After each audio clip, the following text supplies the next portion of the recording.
back up and running at least partially as of today, but they didn't understand anything about whether or not what I they have did. a white one. I should have brought my white one. I don't know.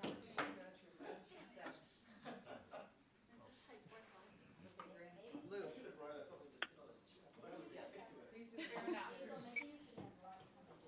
He would actually if I asked him. If I said I need you to come and do that, it would be lovely to have decent chairs. You would do that for your wife, right? I would. See? She works so much harder than me. Exactly. So much more capable than me. What's that? Maybe worse.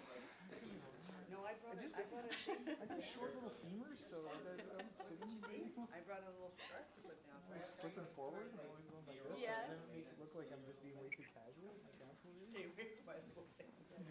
Doing one of these and all. Yeah, totally. Counselor, I'm looking serious.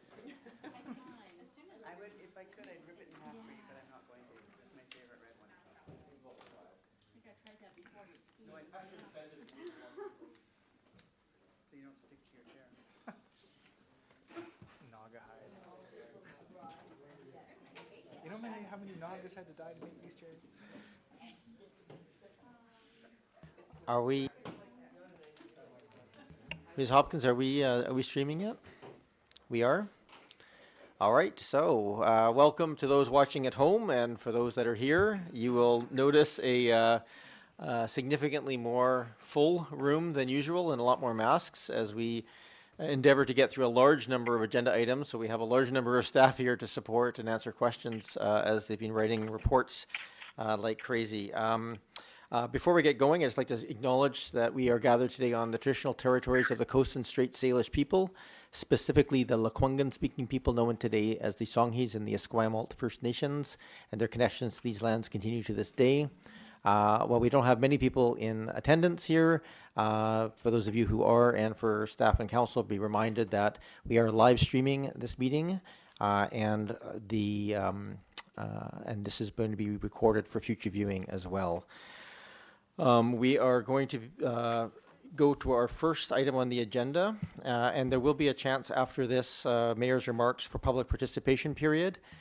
We have some people in attendance, but if you're at home and you wish to participate, the phone number to call into is 250-598-3311. Again, that number 250-598-3311. You will go into a queue, and we'll bring you into this room virtually. But my remarks to start are quite short. First, just a reminder, this is a very large agenda as we try and wrap things up and give staff the chance to work on things through the balance of the summer.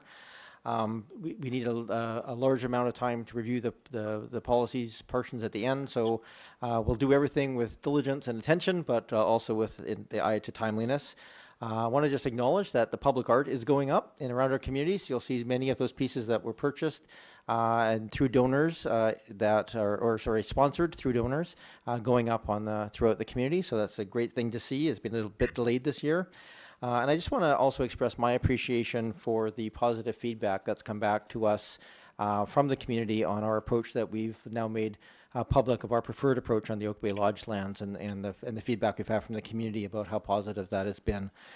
And last thing, I just want to remind everybody watching that this is our last council meeting before September.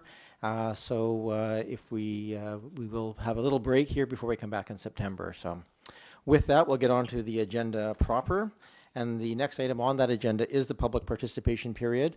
We will invite people. We have a process here of walking one in at a time into the meeting room.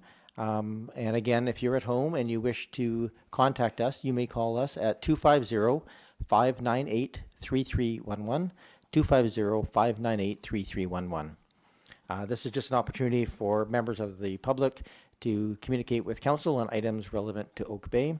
Our procedures bylaw states that we have a total of 20 minutes for this section, and up to 3 minutes per speaker allocated. Are we inviting the first speaker in? I'm not sure if we have anyone here for participation period, Your Worship. Oh, my understanding was we had some coming in person, so I'll just...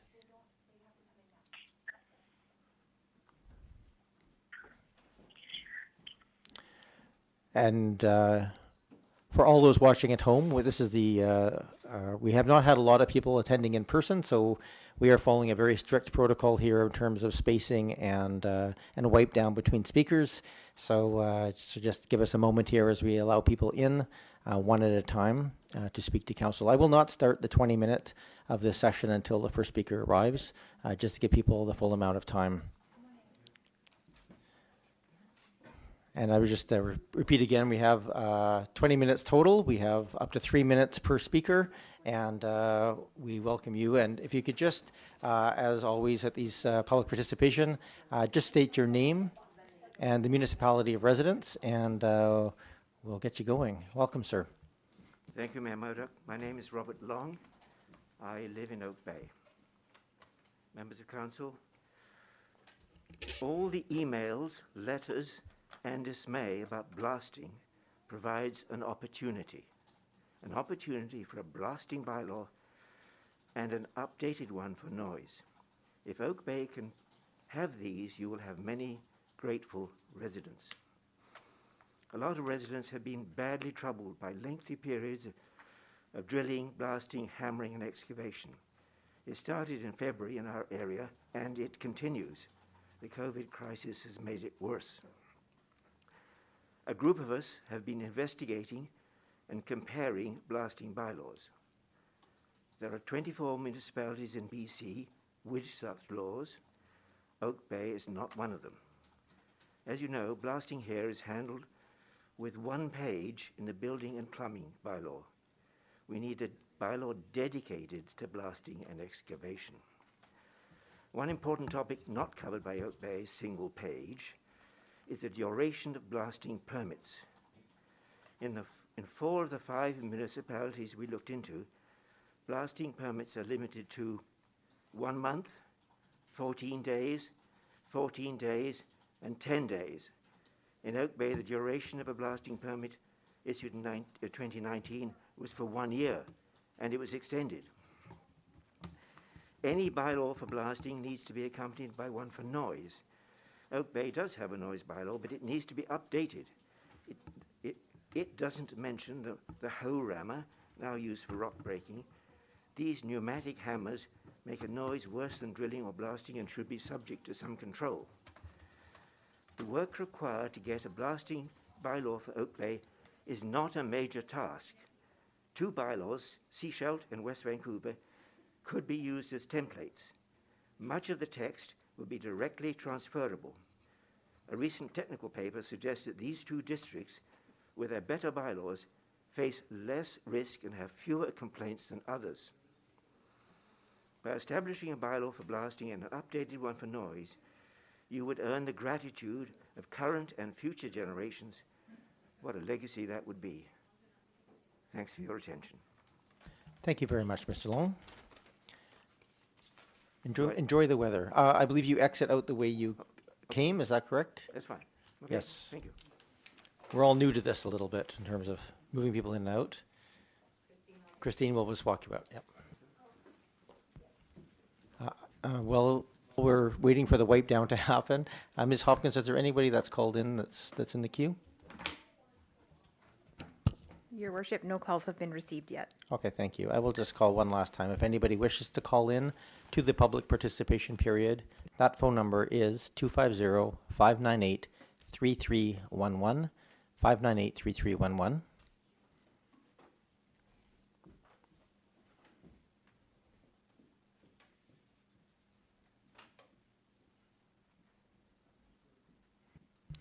Thank you, Ms. Vrella. We now have a sterilized seat for the next speaker to come in.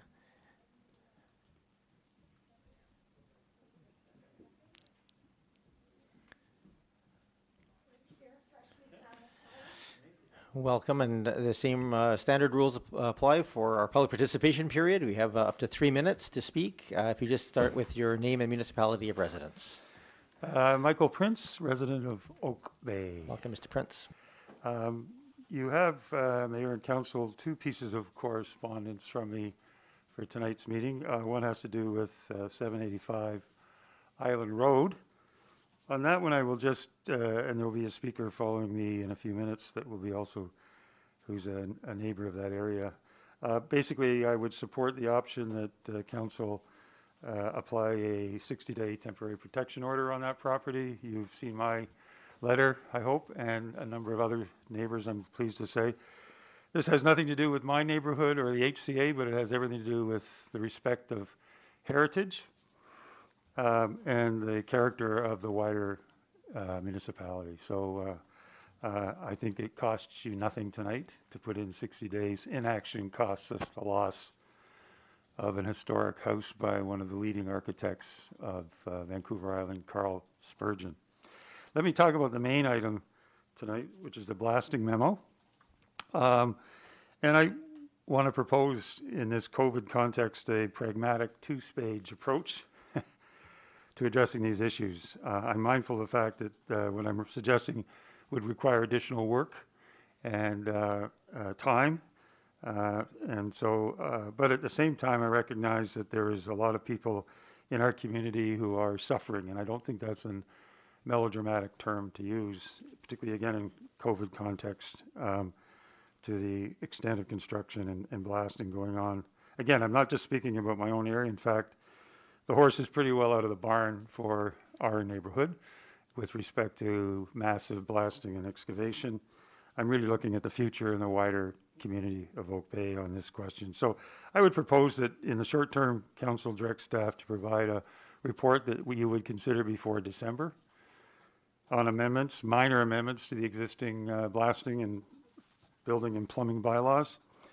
I think what I'd call minor or modest measures that would provide some measure of peace of mind and a signal from this council to the community that you are hearing their suffering and you are offering some approach to this that would include some immediate considerations by December on not only the reduction of hours of the day or days of the week, which Mr. Anderson outlines very well in his report, but also to look at the assurance that blasting permits that are issued, adequate steps are in place to suppress dust, particularly including silica particles that clearly present a health hazard to many people.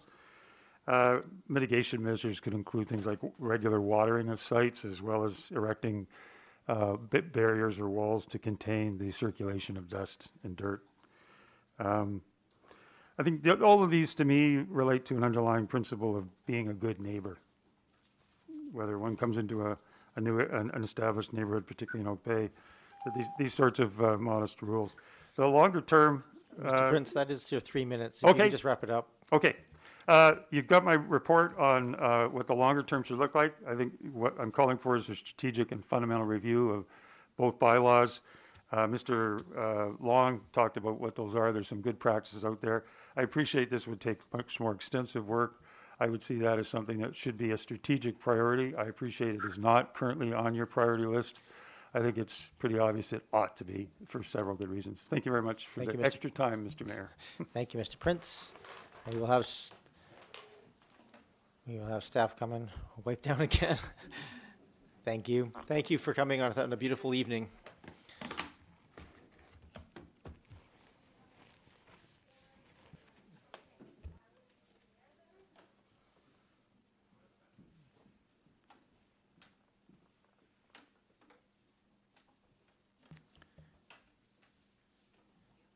Ms. Hopkins, is there anyone on the phone lines? Your worship, no calls have been received. Okay, thank you.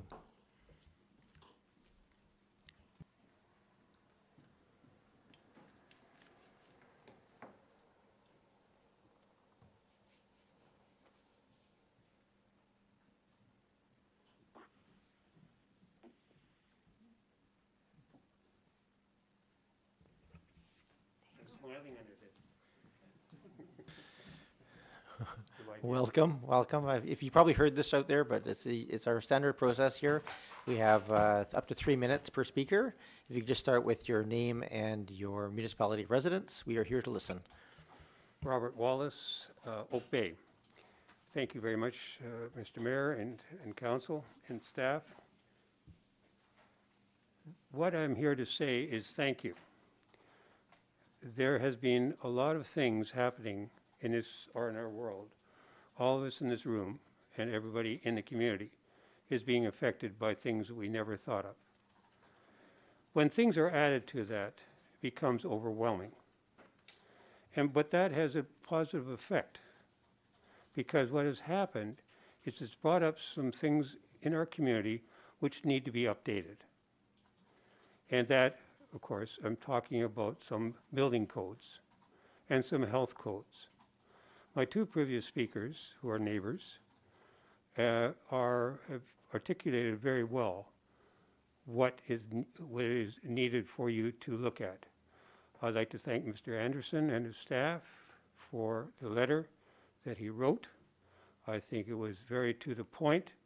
It was written as it should be, with lots of bits and pieces that can be discussed and open the door to honest, forward discussions. I have 1 minute and 20 seconds. That the situation is, I live in a house. My house is 2 lots away, 3 lots away from the blasting that's been going on. It is cement on rock. It has never been blasted. And I realize that when an architect is given a big piece of land, lots of money, and things that he can do, they go wild. I agree to that to a point. But there is some comments about what also being in a heritage area to do what we find, what has been achieved in forming our heritage conservation again. Once again, I'd like to thank each and every one of you, and especially staff who have worked hard through this and have had to do, as they have to do, what is needed to keep everything in the right perspective. Thank you, and good night. Thank you, Mr. Wallace.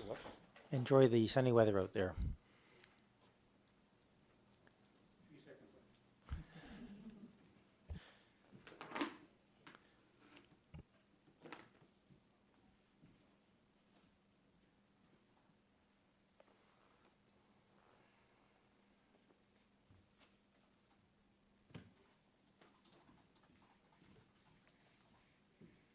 Can I just, we have a little lull here. Councillor Zelka and Councillor Ney, are you able to hear everything okay on your end? Yep, I can hear. Sure. And Councillor Zelka can hear, yes, thank you. Okay, thank you.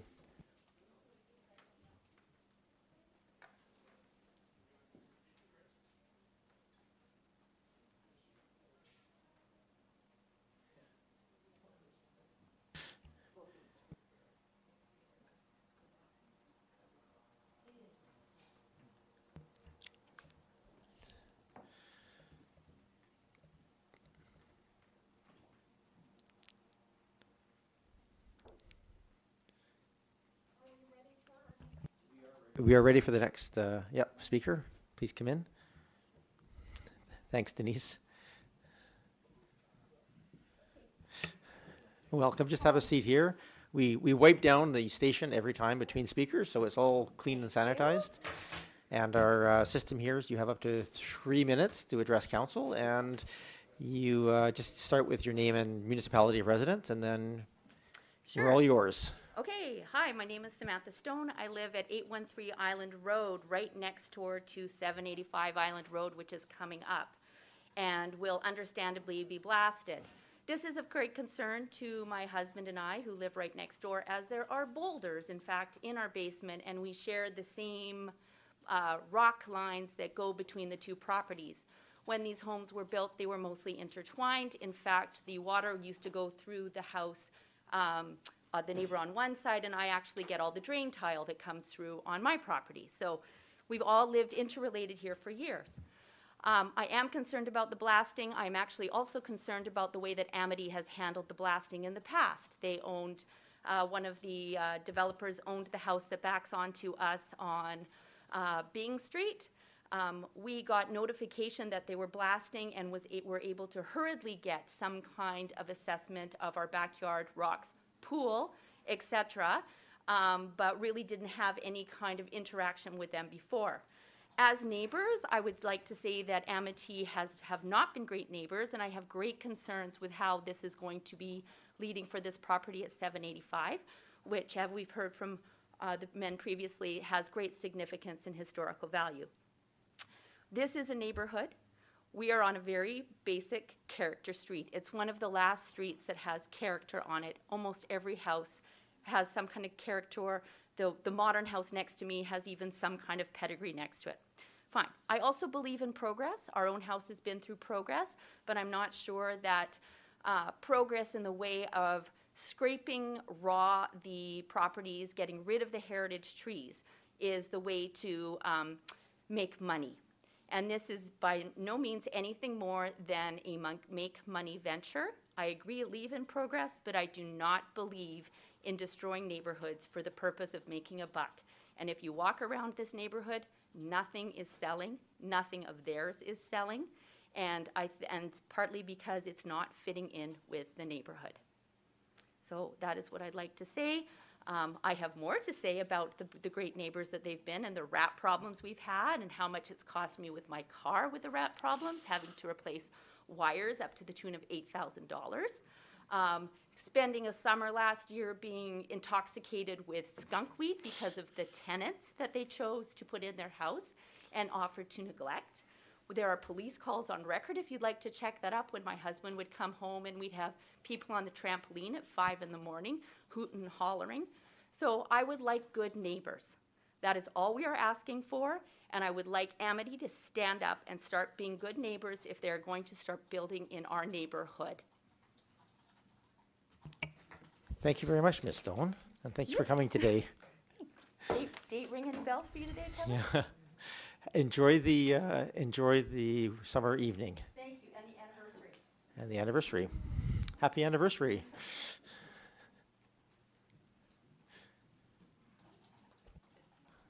I'll ask one last time, Ms. Hopkins, is there any further people on the phones? I'm just confirming with staff, Your Worship. Okay, thank you.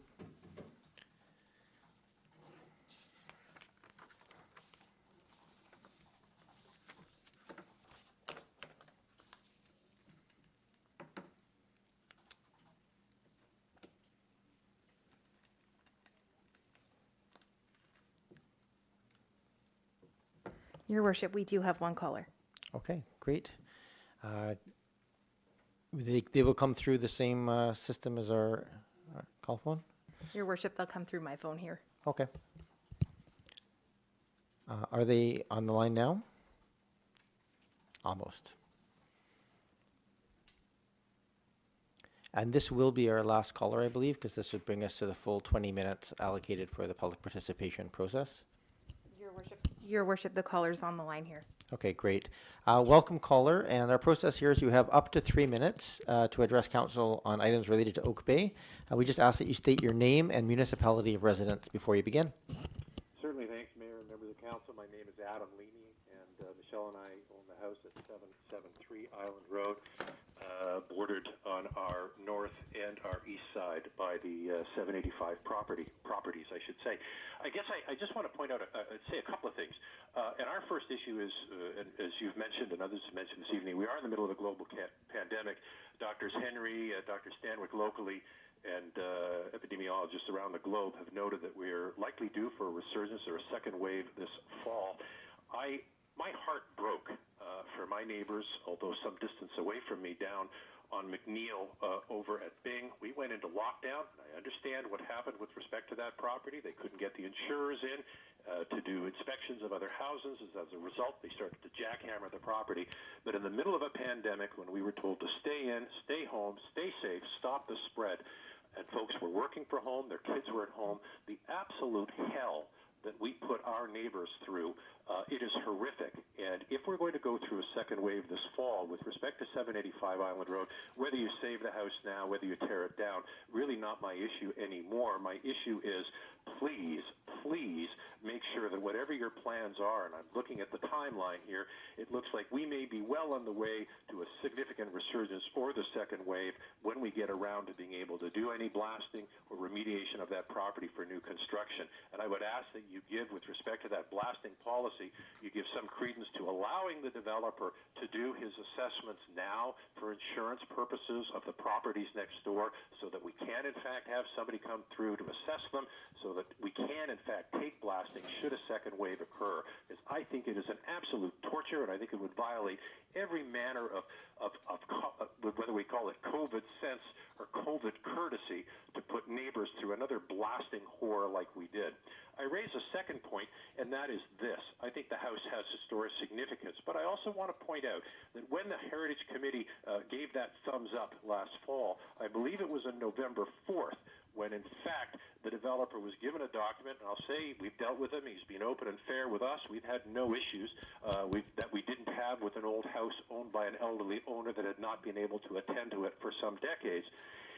On November 4th, the city put a document in front of that developer saying that were he to develop this house at 785 and the secondary property that fronted Plumer Street, he would be required to assume a cost for the Plumer Street property of roughly $350,000 at a minimum, including installing a new sidewalk up the Plumer Street green space, a new railing, and most significantly, redoing all the plumbing all along Plumer Street, which presumably was already part of municipal infrastructure planning. So when I saw that news and I saw that document, the fate of that house was sealed. That was going to come down. Adding another $350,000 to service that one lot and resurface a whole street was not going to be affordable by any developer. That said, my second recommendation is I think you should have another chit-chat with that developer. Take advantage of the opportunity to put in place the chance to make sure we get the inspections for the blasting, but have another talk with that developer and see if you can't sharpen your pencils and stop foisting the other development of infrastructure in the neighborhood onto that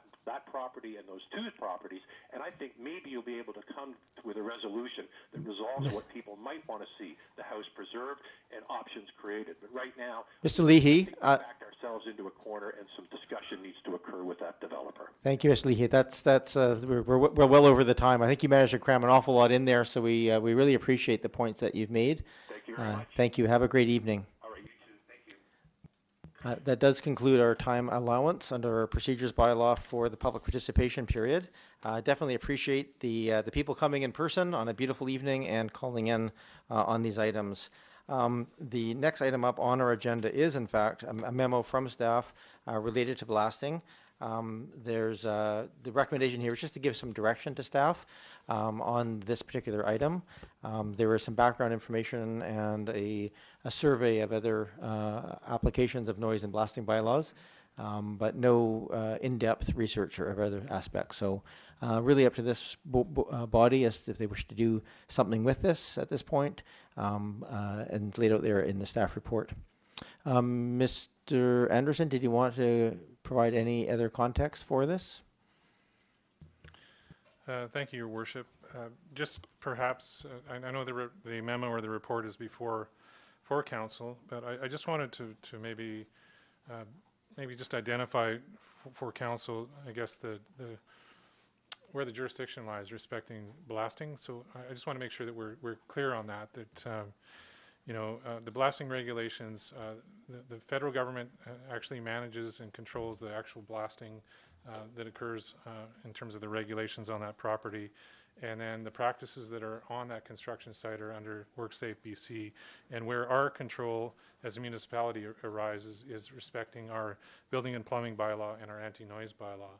And particularly the blasting section of the building and plumbing bylaw, that's where we manage the hours of a blasting period for each day, the Monday to Friday, and not on holidays. But I think particularly that bylaw is tied to a building permit, and a building permit is something we issue that's to allow development to occur, construction to occur within our other regulations, our zoning bylaw that manages the scale of, say, a development or a house that can be put on a property. And where blasting or excavation comes into play, it's associated with that building permit and to allow for that home to be constructed. And so I just think it's important to keep that in mind when we look at what we're considering possibly in terms of regulating blasting associated with construction activity, that is the activity that's permitted under a building permit and through our zoning bylaw that allows for that to occur. So it's really about the hours of operation, and maybe to make the fine point that the blasting is associated with the excavation, so it's not associated with the entire construction of the property. And so there might be a one-year building permit issued in terms of a time frame, but the blasting is typically associated with excavating to allow for the foundation or the servicing associated with that development. And another maybe just to highlight is that we have relatively few blasting permits relative to the building permits that we issue in the district. And so I've noted in the memo that there were 8 blasting permits issued last year, and that's in relation to about 235 building permits that were issued for single family and multifamily development in the municipality. So I just wanted to put this into context so that council can understand what it is we're dealing with here. And the other note is we did do a comparison of other municipalities with respect to hours of operation. That was really to look at, is our blasting period or our noise period for construction activity reasonable relative to other municipalities. So that's why you see that piece of information in that report. And so with that, we are looking for council's consideration of some direction respecting anything we might need to do with our blasting bylaw. Thank you. Thank you, Mr. Anderson. I think this has not been an issue until we were all stuck at home, and now it's become suddenly a more important issue. Councillor Green? Thank you very much, and thank you, Mr. Anderson, for your report. Really appreciated it, and also appreciated the stats on the number of blasting applications, and also appreciated your comments on page 2, saying that council could consider further restricting the hours during which these activities could occur. So I appreciate the fact that we've been provided with some options, including the potential for minor amendments. This has been a really big issue. It began for me with McNeil, and I paid a visit to the hall at that time after numerous complaints about the hoe ramming, I think it's called. I actually could hear it from my own home, depending on how the wind blew, and I couldn't figure out what it was initially, and then learned about it, and then spent after the morning in the park with my granddaughter and at Windsor Park, and it was really loud at that point. And I had calls not just from people who are heritage buffs, but calls from all age groups in that area that were really feeling pretty desperate because it's all about context. And I think it was the context of COVID-19, as some of our speakers have pointed out. People are confined. It was the cumulative noise, I think, that really drove them crazy. And many of them are now working from home, homeschooling, and our homes have now become the focus of renewed activity and in the absence of other social activity. So that was the context, I think, that I was concerned about. I did do some research over the weekend, and I appreciate that you also did some. I just wanted to tell you that I looked at West Vancouver's bylaws, and I will provide this information. I did give our CAO a heads up this morning that I had done that and would leave this with you. But their noise regulations are very interesting. Their noise control bylaw deals with the sound level. So they regulate according to sound levels during the day and during the night. So that's decibels. They also, they categorize their construction activity around blasting and rock breaking, they call it, and they categorize it as consistent and non-consistent noise, which is interesting. And then they have different times for this kind of activity. Ours is, I think, 7 to 7 for general construction noise. There's on Monday to Friday, it starts at 7:30 a.m., ends at 5:30 p.m., and they do allow activity on Saturdays. So this is an interesting bylaw. It had been raised before by others in the community, so I felt compelled to take a look at it. my own feeling is that I think there is some need to consider minor amendments, which I really appreciate you raising for us, because I think, I think the impacts are tremendous under the present situation, and that is the COVID pandemic situation. And I think people have pointed out, rightly so, that there could be a second wave, so the fall could find us back in a more restricted situation. So I just wanted to raise those issues. I will leave this material with you, and I would hope that council might be able to find a way forward in terms of restricting times at the very least, and looking at that as a short-term way of addressing the concerns on the part of neighbors and neighborhoods. Thank you. Thank you, Councillor Green. I just again, we want to get to the point of giving some direction to staff if there's any direction to be given. So the comments, I think, lead to that.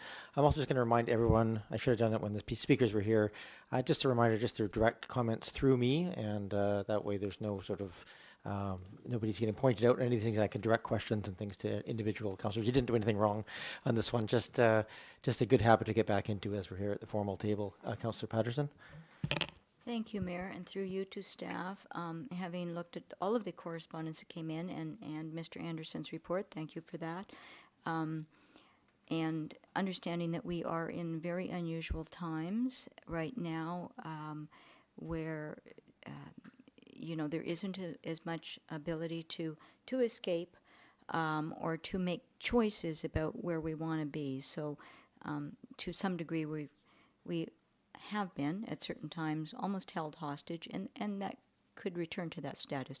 So with that in mind, and understanding certainly and appreciating the advice by staff that to go into the full bylaw is a fairly involved process and really deserve a lot of attention. I would like to, at least in the interim, propose that we limit noise construction to Monday to Friday. If they can do that from 8 to 4, if they can do that in Langford with all the blasting that's going on out there, I think we could perhaps manage that in Oak Bay. I would also like to include in the definitions what we would term continuous sound. I think that's a little ambiguous right now. And I think that would be very helpful. It can change from municipality to municipality. So there's a great difference, though, by extremely loud noise that will continue for 30 minutes compared to 8 hours in a day. And I don't know if we could also include in the definitions points of reception and sound levels, or if that would trigger having to actually change the building bylaw in itself.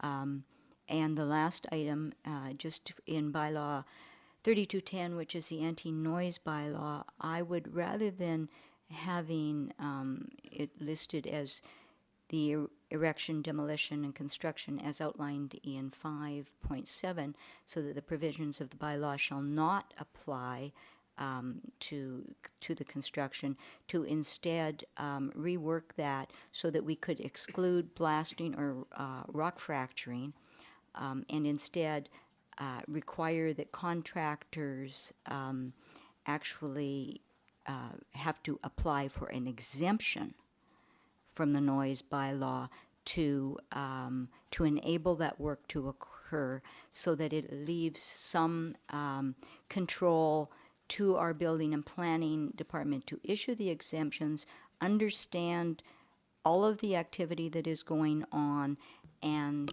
perhaps then in that way direct the contractor to work in a manner that could offer some relief to residents who are in the immediate area, and particularly this time exposed to long-term continuous noise. Thank you. Thank you, Councillor Patterson. I think I just want to make sure I'm dividing this, because I think I heard some of that being short-term and some of it being suggestions you would have for a longer term review of the noise bylaw.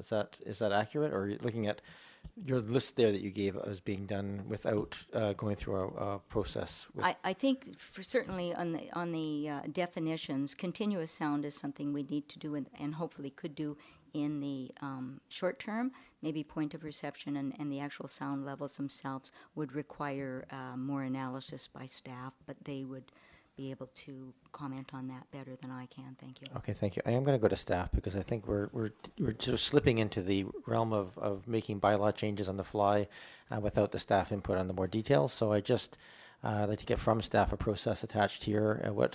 What if council wanted to do short term as possible, what isn't, and what the changes to those bylaws would entail.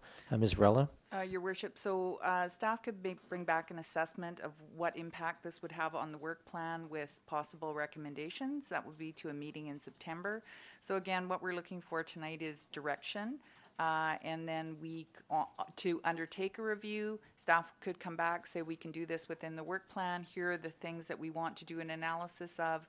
Council could provide any recommendations if we were missing anything.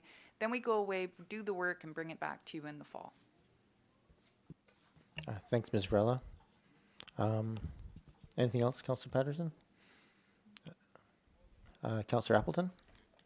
Thank you, Your Worship, and through you to staff. I was just I'm pondering the best angle on that, and I do think that there is value in expanding and detailing bylaw language around blasting. And so if maybe I could direct a question through you to staff, whether or not staff, in staff's opinion, there was value or significance to having a blasting bylaw exist as its own standalone bylaw. Some of the jurisdictions have it as a standalone bylaw, ours is integrated into building bylaws. Is there any value in having that as a standalone bylaw? Ms. Varela or Mr. Anderson? Again, Your Worship, I think that would be part of the analysis. So West Van, for example, is a very complex, administratively heavy bylaw. If council was looking for that kind of regulation around it, we could certainly bring that back. There would be impacts to staffing and resourcing, especially when you're looking at an administratively heavy process. So that's what staff would have to take away and come back to you with. Thank you, Ms. Varela. Anybody on the phone? Councillor Zulka, go ahead.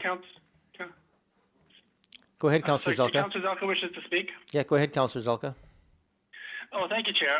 The fact that a West Van bylaw is regulation heavy does not concern me. What concerns me is ensuring that we have good regulations for our blasting and our hoe ramming and the noises from construction within Oak Bay suitable for Oak Bay. So I'm very much in favor of some of the comments I've heard from Councillor Green, Councillor.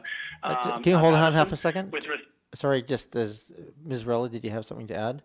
No, I just wanted to clarify, Your Worship. The staff isn't worried one way or the other. I just wanted to be clear that we need direction from council on the approach. So again, if council decided to take a different approach, more suitable, that they considered more suitable to Oak Bay, staff would enact. We just need that direction to go away and do the analysis and bring it back to you. Thanks, Ms. Varela. Go ahead, sorry, Councillor Zulka.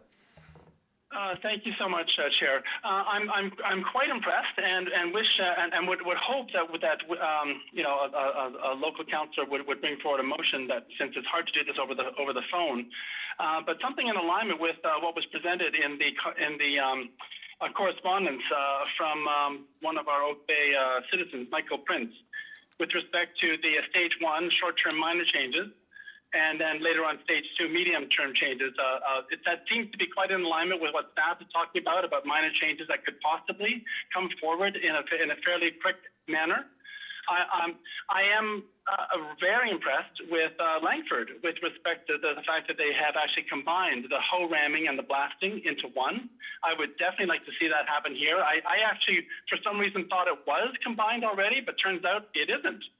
So I'm pleased to see that we can do that, and we can control both of those very, very noisy and damaging, potentially damaging vibrations to nearby houses. So anything along those stage 1 minor changes, I would love to see ideally brought into enactment, if we can, by the end of this year. Thank you, Councillor Zulka. Any other speakers? Councillor Braithwaite? Thank you, Chair, and through you. Yeah, my concern is also in doing something sooner rather than later, I think. And I also do like the short-term, stage one in the short-term laid out in Mr. Prince's letter. But I do have a couple of questions, if I might, through you to staff. On page 2 of the report, I noticed that in the grayed out section, item number or point number 6, it talks about the holder of a blasting permit may only blast, and it goes on, and it says from Monday to Friday, exclusive of statutory holidays between the hours of 8 and 4. And then on attachment 1, it actually gives different information, and I got a little bit confused. So I'm hoping you can, through you, Chair, clear that up for me. Thank you, Councillor Braithwaite. Mr. Anderson?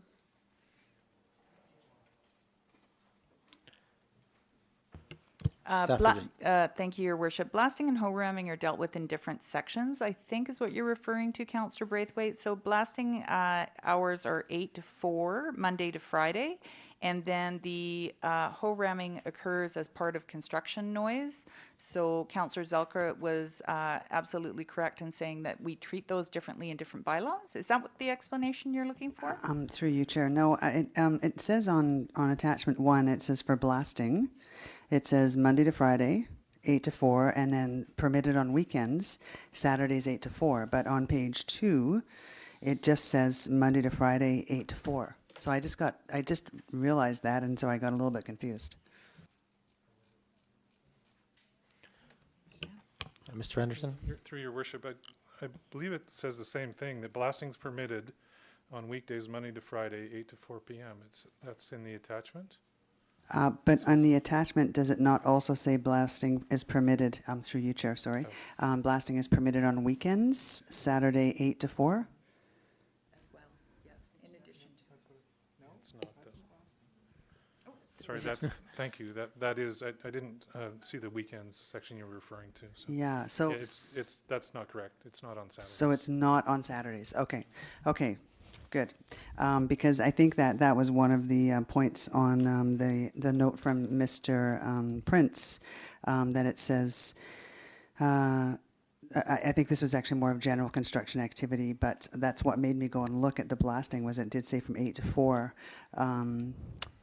Okay, so that answers that question. And then my other question is, if I might, through you, Chair. Go ahead. The assessment, this came up on one of the speakers. I think it was the person on the telephone talking about assessments that I guess houses have to go through. Is that assessment? Does that have to be done by the resident, or is that done by the person or the company who's blasting? Mr. Anderson, just to overview the process is undertaken both for hoe ramming and for blasting. Yes, through your worship.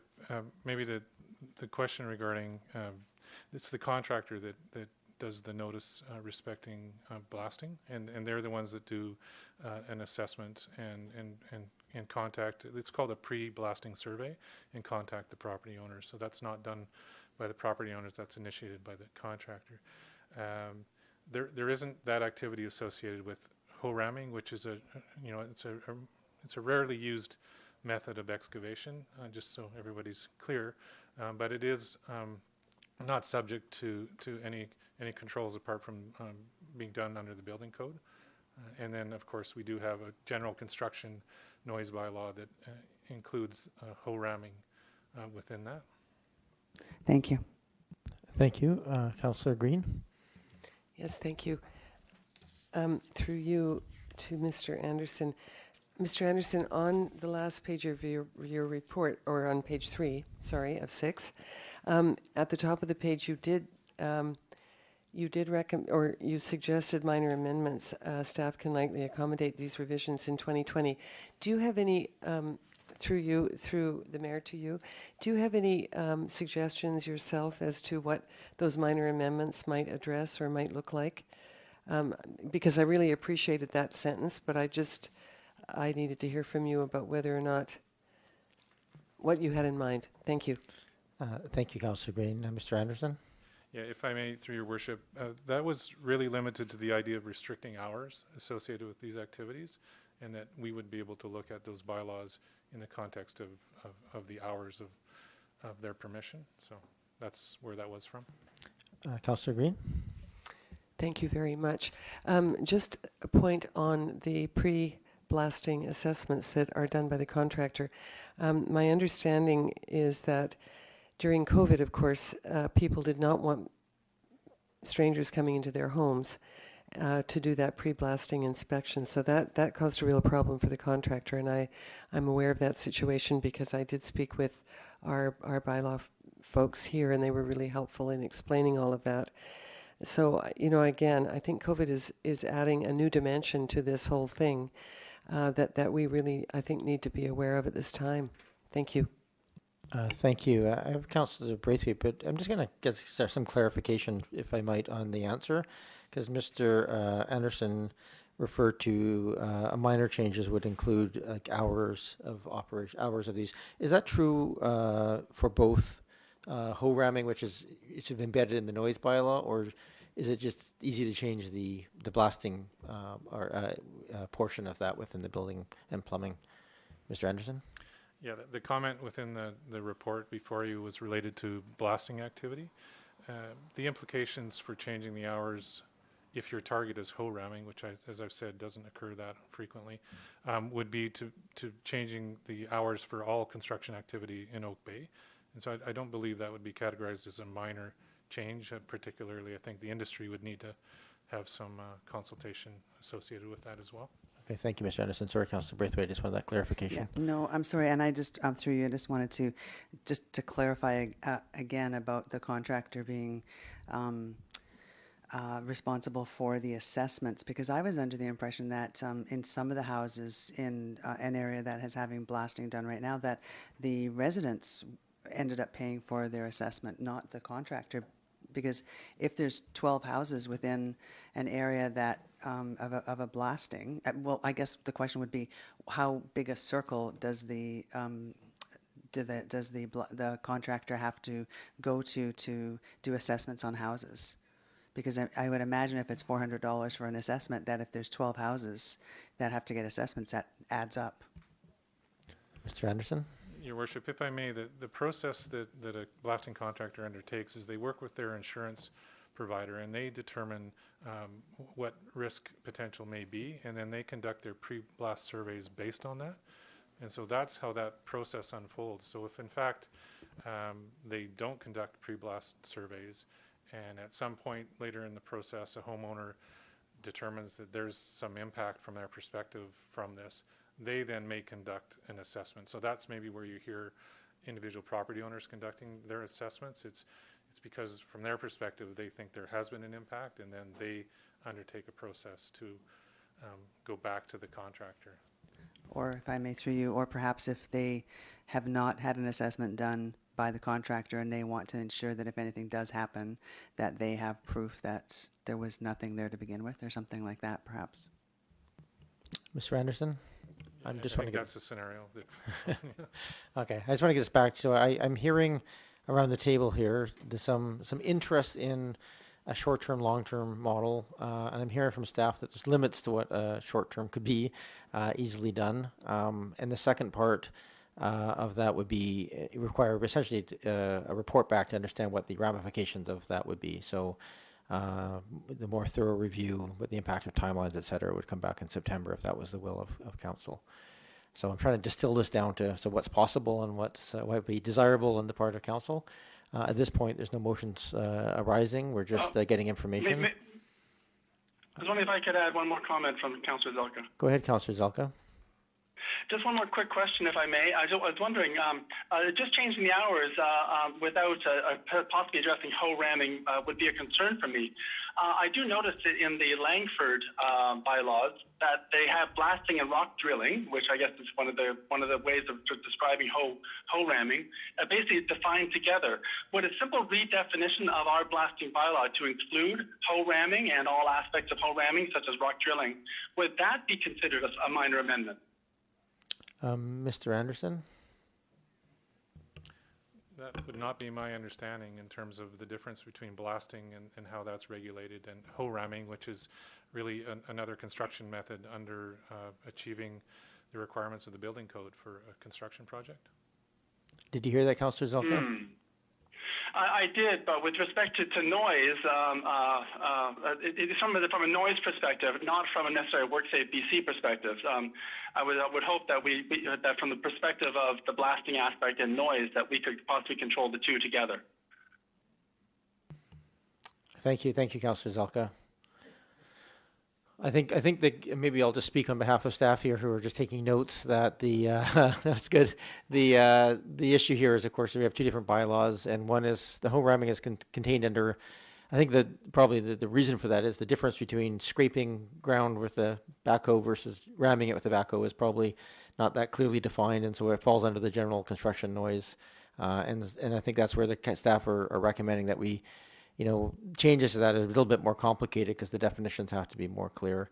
But I think that would come back. If we're interested in doing that, I think the motion appropriate would be to direct staff to come back and say what would be included, what would be the timelines and impacts, and if there's any changes that we want to implement, either short-term, temporarily. I guess that's a question I would have. Is it possible to make temporary changes for the duration of the pandemic, for instance, to these bylaws, or is that not doable under these scenarios?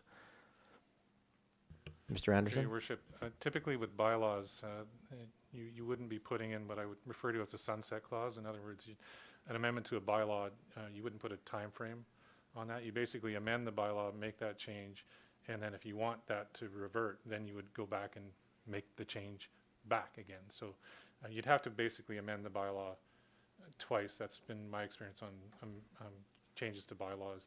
Once you've made the change to the bylaw, that's in place until you modify that bylaw again. Okay, thank you very much for that clarification. I saw Councillor Appleton's hand first, and then Councillor Green. Thank you, Your Worship. Just building on what was just said, so timely through you, just to staff, asking the question, another approach to that would be to delegate a certain degree of authority from council to potentially the Director of Building and Planning to suspend or modify already issued permits if the pandemic situation limits people's ability. Like if it could be associated with people's limitations on essentially public interaction, or essentially if we were in the highest level of lockdown, people were in a certain situation with the pandemic, we could potentially include language that accommodated, hopefully we won't have to use it, but potential impacts from COVID to just people's lifestyles, I guess, and having a delegated authority in there. Is that also possible?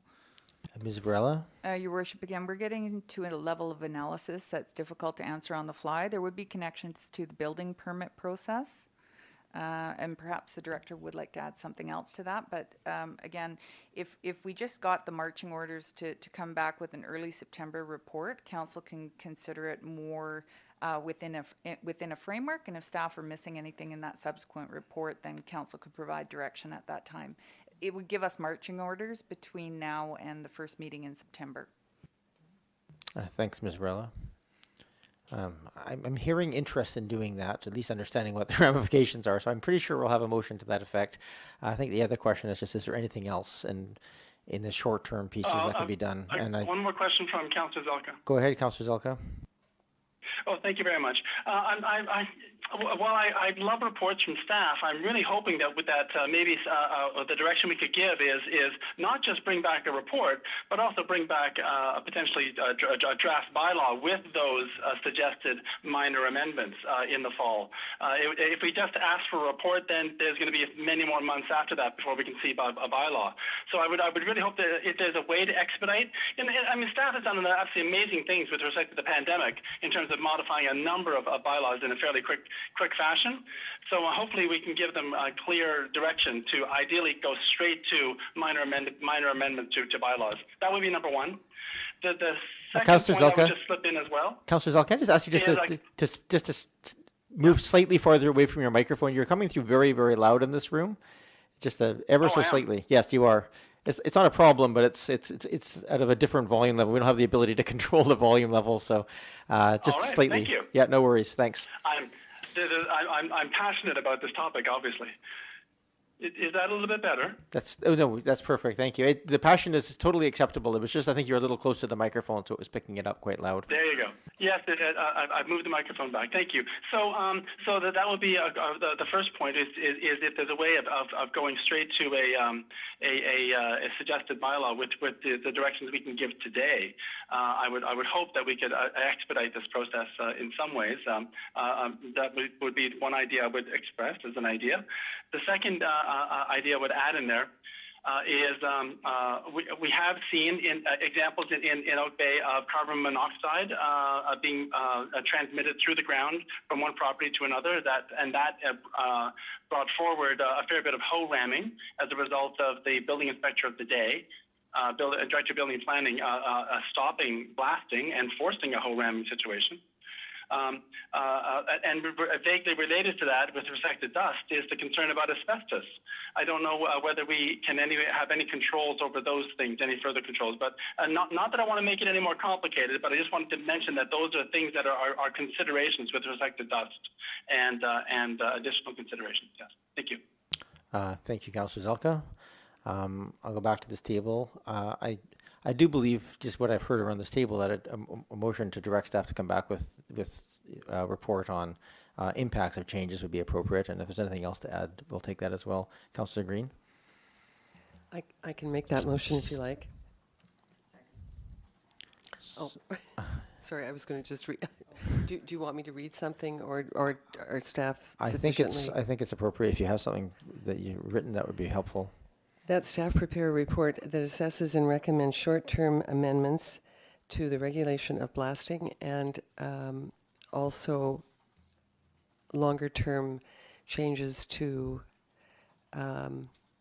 noise and rock blasting and hoe ramming in Oak Bay.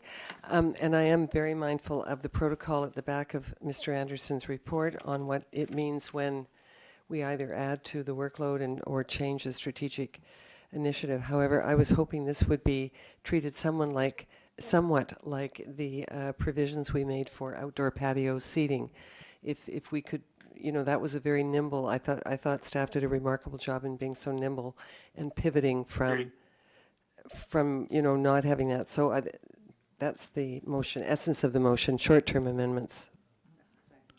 A mover and a seconder. I just want to make sure the staff understands. So just because some of the wording there sounded like they'll to bring back a full report on changes, and I think what we're expecting back is perhaps some possible short-term changes, but also a report on what the impact of tackling changes, significant changes to the noise and blasting portions would mean, and then council could give directions to change the work plan and priorities based on that if we saw fit. Is that correct, Ms. Varela?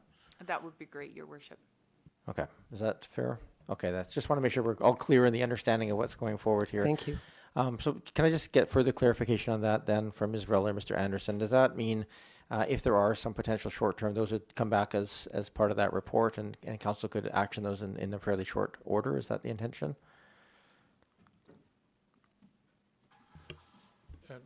Again, it would involve amending bylaws, so council could direct us based on that report, and then we could prepare those amendments. Okay, thank you. So we have a mover and a seconder. I think you've spoken, Councillor Braithwaite. Yeah, I just to speak to why I seconded that motion. I think it's so important right now. Our community is struggling right now with what's happening with the COVID and with the blasting, and we need to help find a solution that's going to help not only our residents but also the construction people as well, because we want them to be able to work together well, and we don't want we don't want things to kind of get blown out of proportion. Not that I wanted to put a pun in there, but apparently I did. So that's one of the reasons that I've seconded this motion. Thank you. Is there any other discussion? Councillor Zelka? Go ahead, Councillor Zelka. Thank you very much, Chair. If hoe ramming is not included necessarily in the first shorter-term aspects, then I would hope that the suggestion in the correspondence from Michael Prince about changing general construction activity to align with the blasting hours, 8 a.m. to 4 p.m., if that could be considered, because that would effectively handle the whole ramming aspect. And certainly during the pandemic and the shorter term period of time, we could always change it later after pandemic. But I would hope the staff would look at that as a consideration. Thank you, Councillor Zelka. I think the implications of that will come back in terms of the report. Again, as Mr. Anderson pointed out quite rightly, these have quite substantial impacts on the construction industry and their ability to schedule their buildings and so forth. So I think we have to consider that within the context of the overall impacts, positive and negative. So I think I'm looking forward to this report back from staff to give us some more detailed information. Are there any other discussions on the motion as it sits? Councillor Patterson? Thank you, Mayor, and through you to staff. Just Mr. Anderson's report sought minor amendments, and I just want to clarify that a report that will come by will list for council minor amendments that could be used to accommodate without total rework of the bylaw for council to review, but anything that could really mitigate some of this. The impact on residents has certainly exacerbated over this recent months, but this is not a new issue for Oak Bay. It has been ongoing for some period of time, and so I'd like to understand what staff consider to be minor amendments that might help us mitigate this situation, and so that if when it comes back to council, if we take a look at what are the minor amendments, then we will have clear direction as a council to whether we would be more open to exploring other alternatives to going forward with a more fulsome review in the shorter term rather than the longer term. Thank you. Thank you. I probably will put that as a question to staff, if I might. Is that a reasonable format that would be sort of broken into sort of what can be done in reasonably quick time and what would take a much more fulsome amount of review in the report back in the fall? Is that Mr. Anderson? Your Worship, I think that's a fair comment. Just one thing I want to maybe speak to is that there's a difference between maybe technically revising a bylaw and then sort of properly communicating a change to a bylaw with those impacted. And I think to remember that there's some process implications that might turn something from minor to a more significant review, as opposed to maybe just the technical changes to bylaws, just if that's helpful for council to have in mind. Thank you. Thank you, Mr. Anderson. I don't see any other hands up. Councillor Ney or Zelka, any other comments? Councillor Zelka? One more comment, if I may. Go ahead. Thank you, Chair.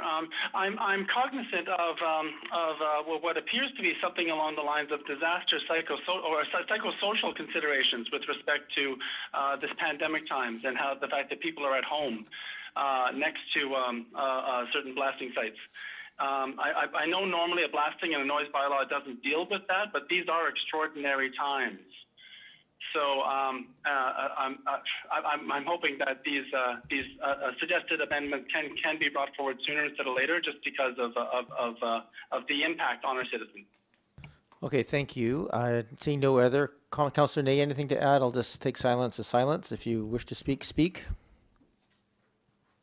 I'm not hearing anything, so I'll come back to the table, and I'm ready to call the question. So the motion is on the table to ask staff for that review, both short-term and long-term. All those in favor? Any opposed? Councillor Ney or Zelka opposed? Not hearing any opposed. That passes. Okay, thank you. Councillor Ney? Not opposed. I'm in favor. Okay, thank you. Thank you very much. So we're moving on. I just want to point out here, just as a reminder, it's 7 o'clock. We were 40 minutes on that one item. We need to keep ourselves disciplined here and stay focused. I'll do my job as best I can to keep us on task.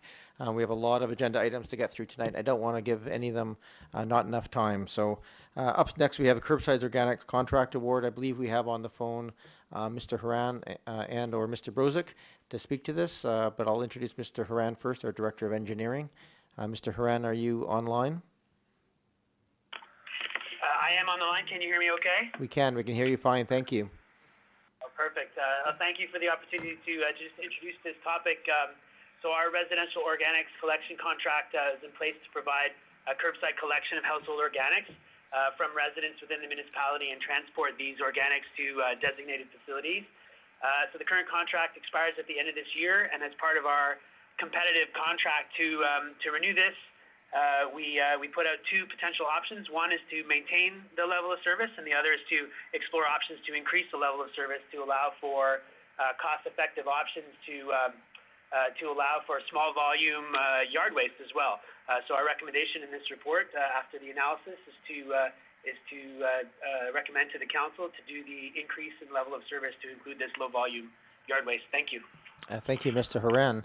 Are there any questions of staff? Councillor Appleton? Thank you, Your Worship, and through you to staff. I'd like to thank staff for bringing forward this as an option, because this has been personally an interest of mine and a little bit of a niggling thing for me for a while. I'd just like to ask, so we're essentially contemplating the idea of switching contractors for pickup.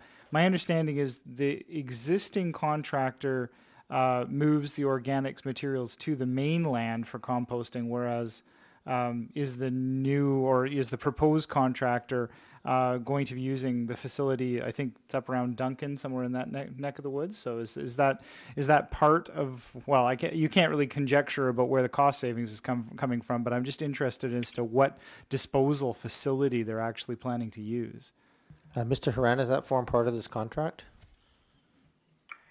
Yes, thank you for the question, Your Worship. So we just really need to separate which parts of the services we're talking about this time, and it's an excellent question, but not one that is included in the contract that we're proposing and that we're discussing tonight. So this request for proposals was around the actual curbside pickup, and then the district says to that contractor, we want you to take it to a designated facility. And in the past, depending on which time in the past is chosen, these have been different places. So we also need to, in the near future, and part of it, we can't do this work until the council has weighed in on what you'd like to see happen for this contract. We have to decide on what the designated facilities would be coming in the near future. So that would be a separate tender process. Go ahead, Councillor Appleton. Thank you, Your Worship. Just through you as a follow-up. So then the destination for the material is negotiated separately in association with the tipping fees for the material. Do I get that right? Mr. Horan? Mr. Horan? So we would need to take Your Worship, we need to do a separate set of requirements in terms of deciding on which is the designated facility. And I don't believe at this time that it's within our, we can certainly look at the options of where the final destination is, but it's probably outside of the scope of what we would ask for in terms of what a designated facility would do with the materials that we would be disposing. Councillor Appleton?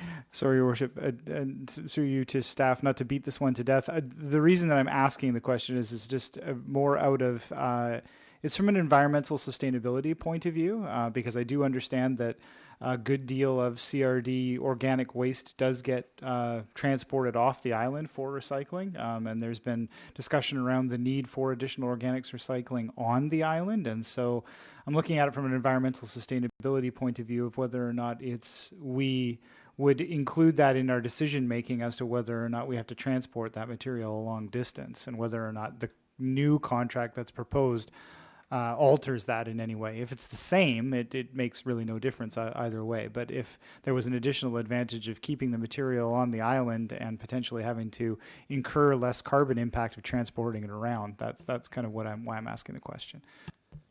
Mr. Horan?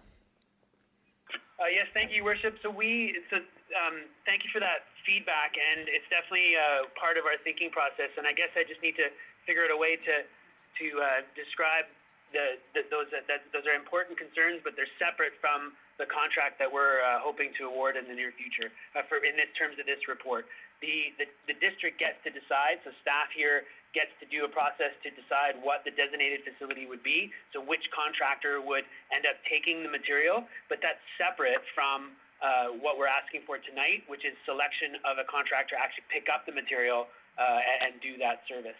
So what I'm hearing from Councillor Appleton is a desire to see some more sustainable places to deliver, and we can certainly bring that into our next step, which is to look at what the designated facilities might be going forward. Yes, thank you, Mr. Horan. I know that's certainly a topic of discussion at the CRD as well, to come up with a unified sort of biosolids and organics treatment process. Is there any other questions? Oh, Councillor Braithwaite. Yes, really glad to see this on the agenda tonight, and am hoping that it is going to help with the lineups. I do have one question through you, Chair, and I'm wondering if Mr. Horan can let us know if the capability to buy extra, like we can for garbage, etc., would be part of this. Mr. Horan, are there extra tickets or buckets available under this contract? Yes, thank you for the question. We certainly have thought about that, but we wanted to do one step at a time because it's our first opportunity to present this as a potential option for increased level of service. And if the council supports this, then we can certainly look at ways to make the service even better as potential next steps. Thank you. Thank you, Mr. Horan. Councillor Appleton or Councillor Patterson. Thank you, Mayor. And through you, I also really, I think this is a good recommendation by staff, and particularly residents that have smaller yards, I think can take advantage of this. I'm still confirmed supporter of composting in place. However, I realize that sometimes that is a little more difficult to do. But just also confirming, it's my understanding that we typically for the composting, the food products that we compost are put in bags. The yard waste will not have to be put in a bag. It will be allowed to be deposited into the bins unbagged. Mr. Horan, can you confirm that? Yes, thank you, Your Worship. What we'll be needing to do is as part of our next steps, is coming back with amendment to the refuse collection bylaw, and part of that will be around setting the guidelines for the rules, such as the bag. There's potential that we might not need bags at all, that it can all be mixed together, and we will do that based on the decision of the council tonight. We'll be able to quickly come back with new guidelines, and we have to do a bit of a public affairs effort as well as we communicate any potential changes in service and what the rules would be starting in 2021. So this would be part of it. Thank you very much. Any other questions of staff? Councillor Zelka? Go ahead, Councillor Zelka. Thank you. If you want me to propose option number 1 as a motion, I'd be fine to do that right now. Yep. Okay. Moved and seconded. Move Thank option you. 1. Yeah. Go ahead. Thank you. And speaking to the motion, I'm very impressed with the report brought forward. I'd like to, of course, speak in support of it. I appreciate the comments that at a later time we'll be deciding where these organics will go. If I just could confirm, will this be supplanting or changing our leaf collection process, which we do sometimes, like at the end of once or twice a year, where we do a full Oak Bay leaf collection? Is this going to possibly be a service change there as well? I think I know the answer to this, but Mr. Horan? Yes, thank you, Your Worship.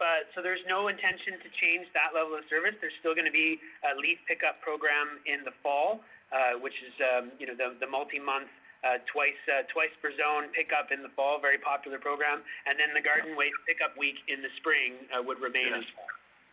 Excellent. So thank you very much. I will be voting in favor. Thank you. I don't see any other hands up.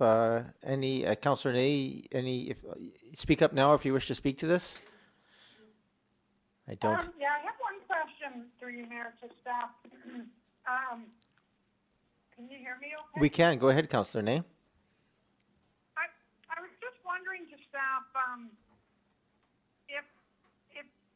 if we're going to have the leaves picked up by another company and not the municipality, does that diminish the supply of compost that we otherwise would have in the municipality using the leaves as compost? Mr. Haran? So, Your Worship, I'm not sure I understand the question. Maybe I could get Councillor Ney just to repeat that for me. Sorry. I think just that Yeah, if you oh, go ahead, Councillor Ney. Okay, so I'm understanding we're going to have this contract includes leaf pickup. Is that correct? Mr. Haran, I maybe clarification. It just allows for the existing green bins to include garden waste as well on that green bin, which are currently banned from the green bins. Your Worship, that's correct. Yeah. Sorry, so the answer is, will the bins also include leaves from residences? Is that correct or not?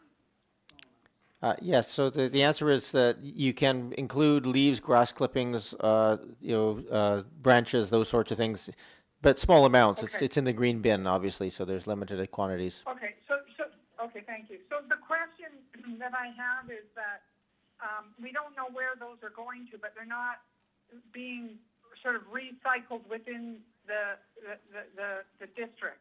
Where I understood when we have leaf pickups, the municipality would then take those leaves and use it for compost that then goes into gardens in the community, public park gardens.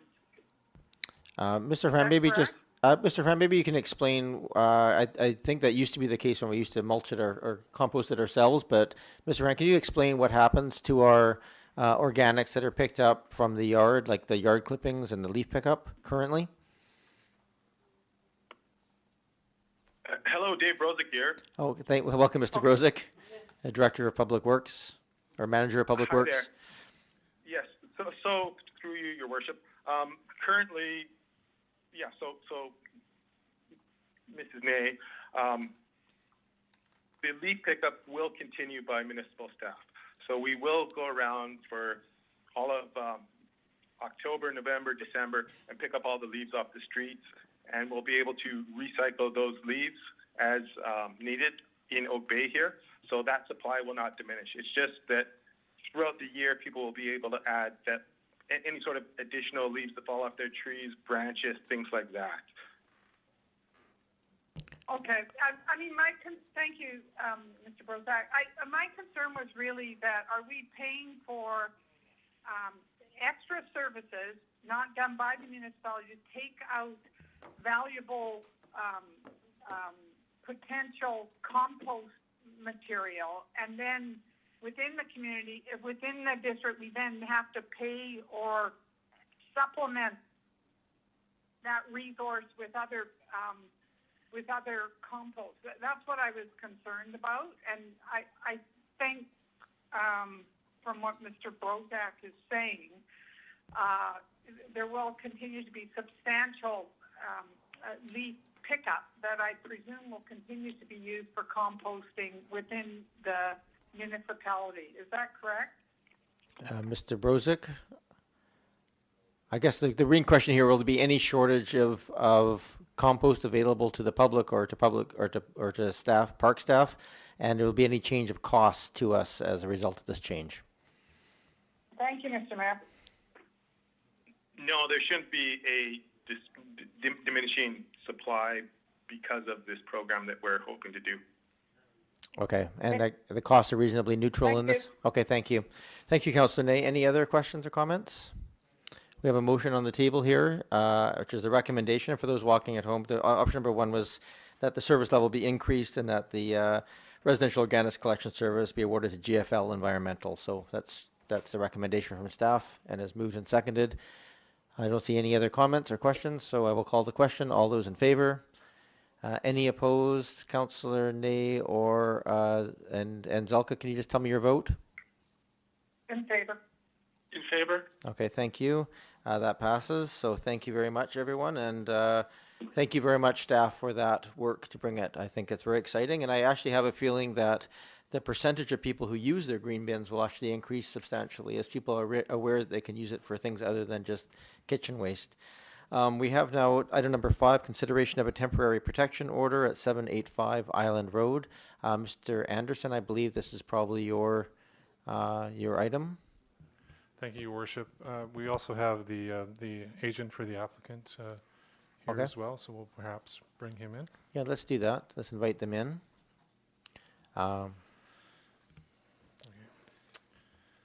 So, Your Worship and members of council, You may just have a seat at the table, and it's all been wiped down and sanitized for you. Participant exiting. David Brozick, Public Works. Okay. Welcome, and Mr. Anderson, go ahead.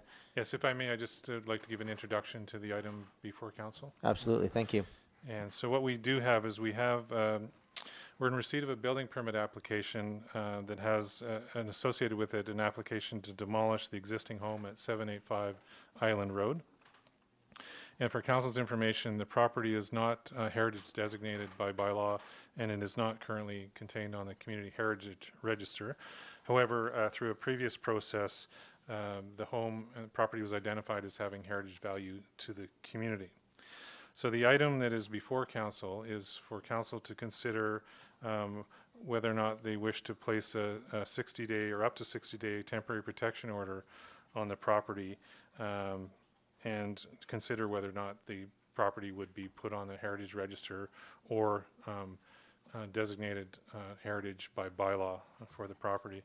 So as I noted, the property itself and the applicant had previously been through a heritage revitalization agreement application process, but through that process, while the heritage value was identified through the draft statement of significance on the property, and the Heritage Commission was able to review that document. Subsequent to that, the applicants chose not to proceed with that HRA application, and have since, as I note, come forward with an application to demolish the home and to proceed with the building permit for a new house construction on the property.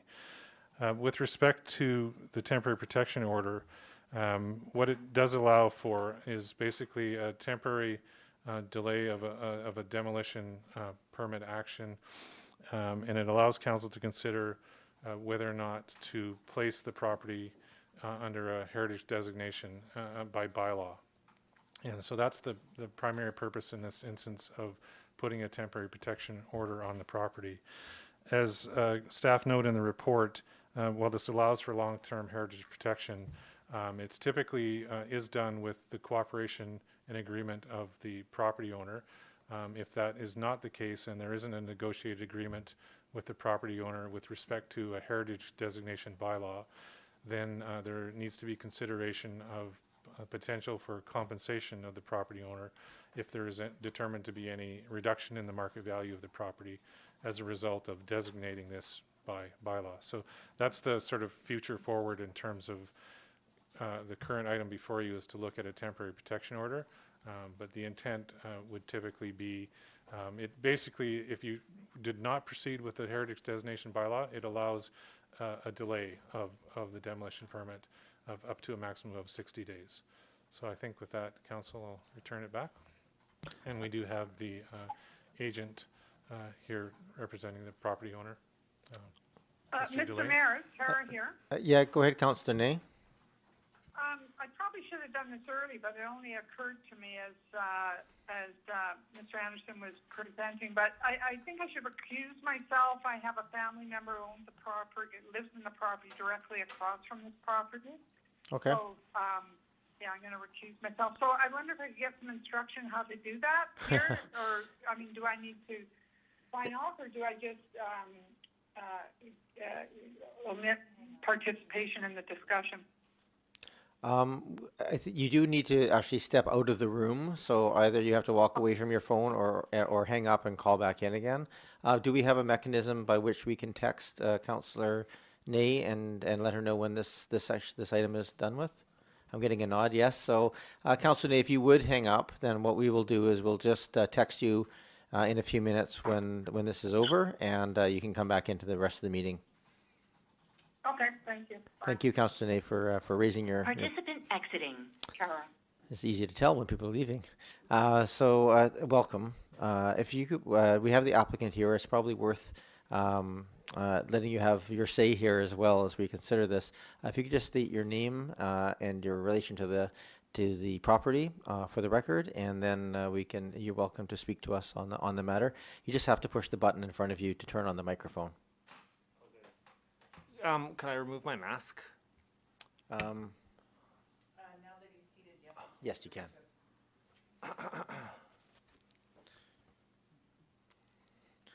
It's much more comfortable without. Yeah, the ones I actually got were about 5 layers. So in 5 minutes I would have passed out. So thank you for that. So would you please turn on your microphone? Yes. Okay, thank you. So my name is Dusty Delane, and I'm actually a partner in the project for 785 Island Road. Also, I'm the owner of Amity Construction Incorporated that also does work in the Oak Bay municipality. Welcome, Mr. Delane. So I guess I'd like to start off by saying on some of the comments that about 2.5 years ago, maybe 2 years ago, with COVID, it's a little blurry, let's say. So this process started by recommendation of the planning department to pursue an HRA application for the designation of the home on 785 Island Road, and then proceed with a lot in the back for the removal of a lot line to give a roughly around a 5,500 square foot lot. Based on these recommendations, that seemed the most logical, of which when that process started, plans were being drawn up with Zebra Design. We then, as Oak Bay has for construction or new construction, new applications, is to write a letter of intent, and then essentially within a 200-meter radius of that property, you give letters to neighbors and prospective properties that are going to be impacted by the project. So one of the ways in which we wanted to go over and above this was to actually have an evening, invite the neighbors, talk to them actually about the project, tell them what the intent was, tell them that this would be the least impactful, that there was some heritage relevance to the property, and that at that point, not all neighbors, of course, but at least it was respectful and dignified in the meeting, and some were in favor that it was the least impactful way to go, so then carried forward. So with that being said, we then proceeded with application back and forth with the planning department, and then basically now that's kind of just a brief history, and so I just have a statement that I'd just like to read. It's pretty short and sweet. Go ahead, Mr. Delane. Thanks.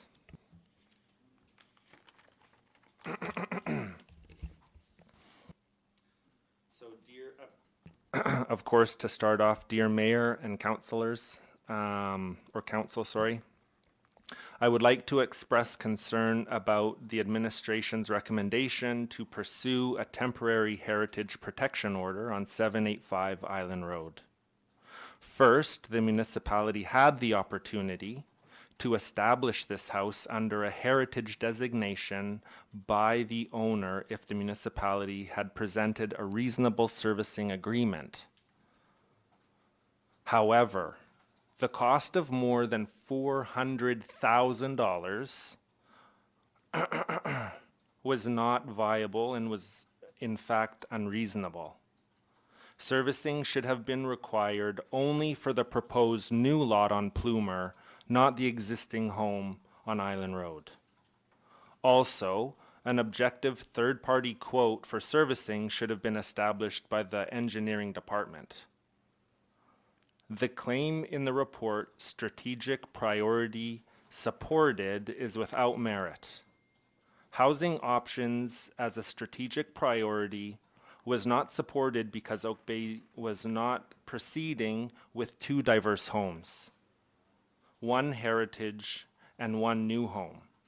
This was obstructed by unrealistic servicing quotes that could be done for much less. The handling of this application also undermines the claim of service excellence. Oak Bay's new housing starts are in significant decline, so one would think this is an opportunity to establish new housing while adding to the heritage stock. If Oak Bay insists on heritage designation, consider revising the servicing quote that would assist in making the property owner's project viable while adding to Oak Bay's new housing. It's a win-win at the cost to taxpayers, or at no cost to the taxpayers. Otherwise, it's best to drop the heritage initiative and let the owner proceed with building a new home. In addition, Oak Bay may be obliged to pay significant compensation for the lost market value to the owner by way of the taxpayer. So, and then again, in some of my understanding of what I was able to find, this information for this procedure came to me about 4 o'clock on Friday afternoon, last Friday, and so I'm here today. So I wasn't able to gather all the thoughts. So again, in reiteration of that fact, if there is a desire to protect a property with heritage designation by law, government will, in almost all cases, first attempt to get the compliance of the owner, often called a friendly designation. Owners often do comply and, in fact, may seek designation if there is an opportunity of incentive as a result. In some cases, however, the owner may resist, in which case council may be reluctant to pursue designation, especially if there is a concern that the owner may seek financial compensation. Mr. Delaney, we are very familiar with the designation process. And just for the record here, there is no recommendation to impose a 60-day by staff. That's not a recommendation. It's simply a part of the process that it gets brought to council for consideration. The report just has it as one of the options. Yeah, so I guess the other side of this, listening to some of the sides in terms of the blasting and then I guess it's proposed bylaw change or whatever it was is being discussed right now, is we've had now in our midst, we've have one that I've heard about, of course, a site being ho-rammed for months on end due to the pandemic. And as of which, if this was to be delayed another 60 days, of which is to be decided, which is now throwing us possibly into a second wave, not being able to enter residents' home and doing the same thing does not make any sense.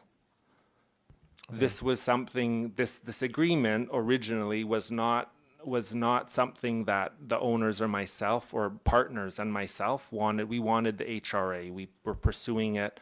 It got completely blown out of proportion with the servicing agreement, and that's ultimately what killed this deal.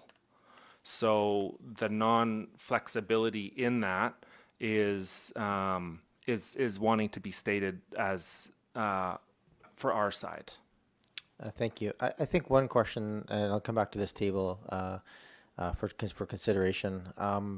Is there, I guess the question I would have, because usually we implement 60-day protection orders to accomplish something in those 60 days, is there any interest in pursuing that heritage revitalization agreement process if those costs were different than they were than as you understand them currently?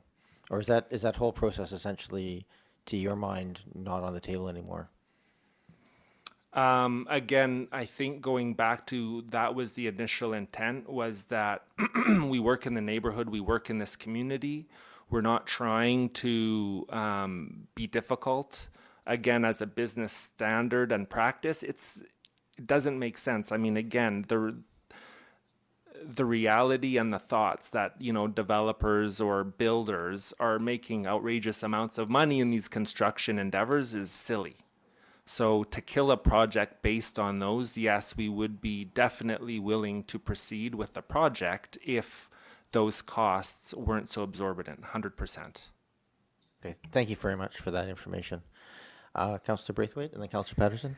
Thank you. And kind of going along those lines, Chair, through you to staff, it is $400,000 what the servicing quotes were, and if they were, is it that they have to be on both lots? Because that's what I understood from Mr. Delane. And if they were only on one lot, how would that look? If we can give an estimate of perhaps what that cost might be. I'm actually just not going to allow that question to happen. I think from a procedural perspective, I think what would maybe I will, but I'll let you argue. But I think the important thing here is we have a consideration of a 60-day protection order. I'm a little worried about trying to get into what ifs at this table. I would rather it go back to staff to direct them to see if there's any mitigation factors that could be taken into without us giving direction from a council perspective. That's my only concern here. That being said, I will allow the question to go to staff in terms of I only ask only just because of your comments in that is there an appetite for Mr. Delaney to actually change his mind if we do put a 60-day protection order on, and if staff can come back with a different pricing for the services? So I'll let staff answer if they wish. I just don't want to put them on the spot where they say they can change anything that was mentioned, because I think those kind of details would have to be sort of discussed with the applicant, and I know there's often a lot of confusion on these costs, and that there's a quote made that includes a lot of contingencies that the actual cost is significantly lower, and I don't know how much of that has been discussed or worked through. So Ms. Jensen, our Manager of Planning. Sorry. Thank you, Your Worship. I'm gonna eat this thing. So I can't speak to the details as to the offsite servicing agreement that was proposed. A lot of that is done through engineering. They prepare quotes on the various pieces of infrastructure that need to be addressed.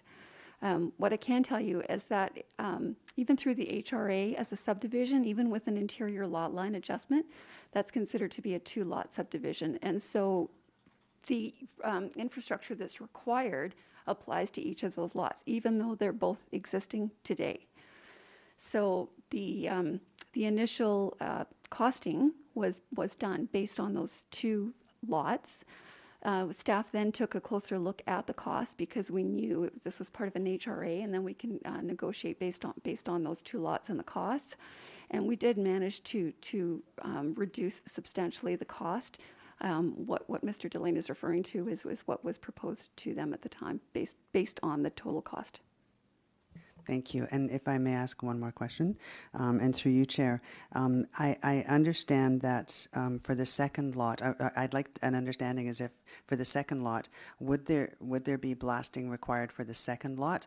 And if there is, would a 60-day protection order on this property probably wouldn't preclude you from going out and getting assessments done of the surrounding neighbors if you knew that you were going to be blasting on the second lot anyhow. And so I'm just wondering if that would be a correct assumption.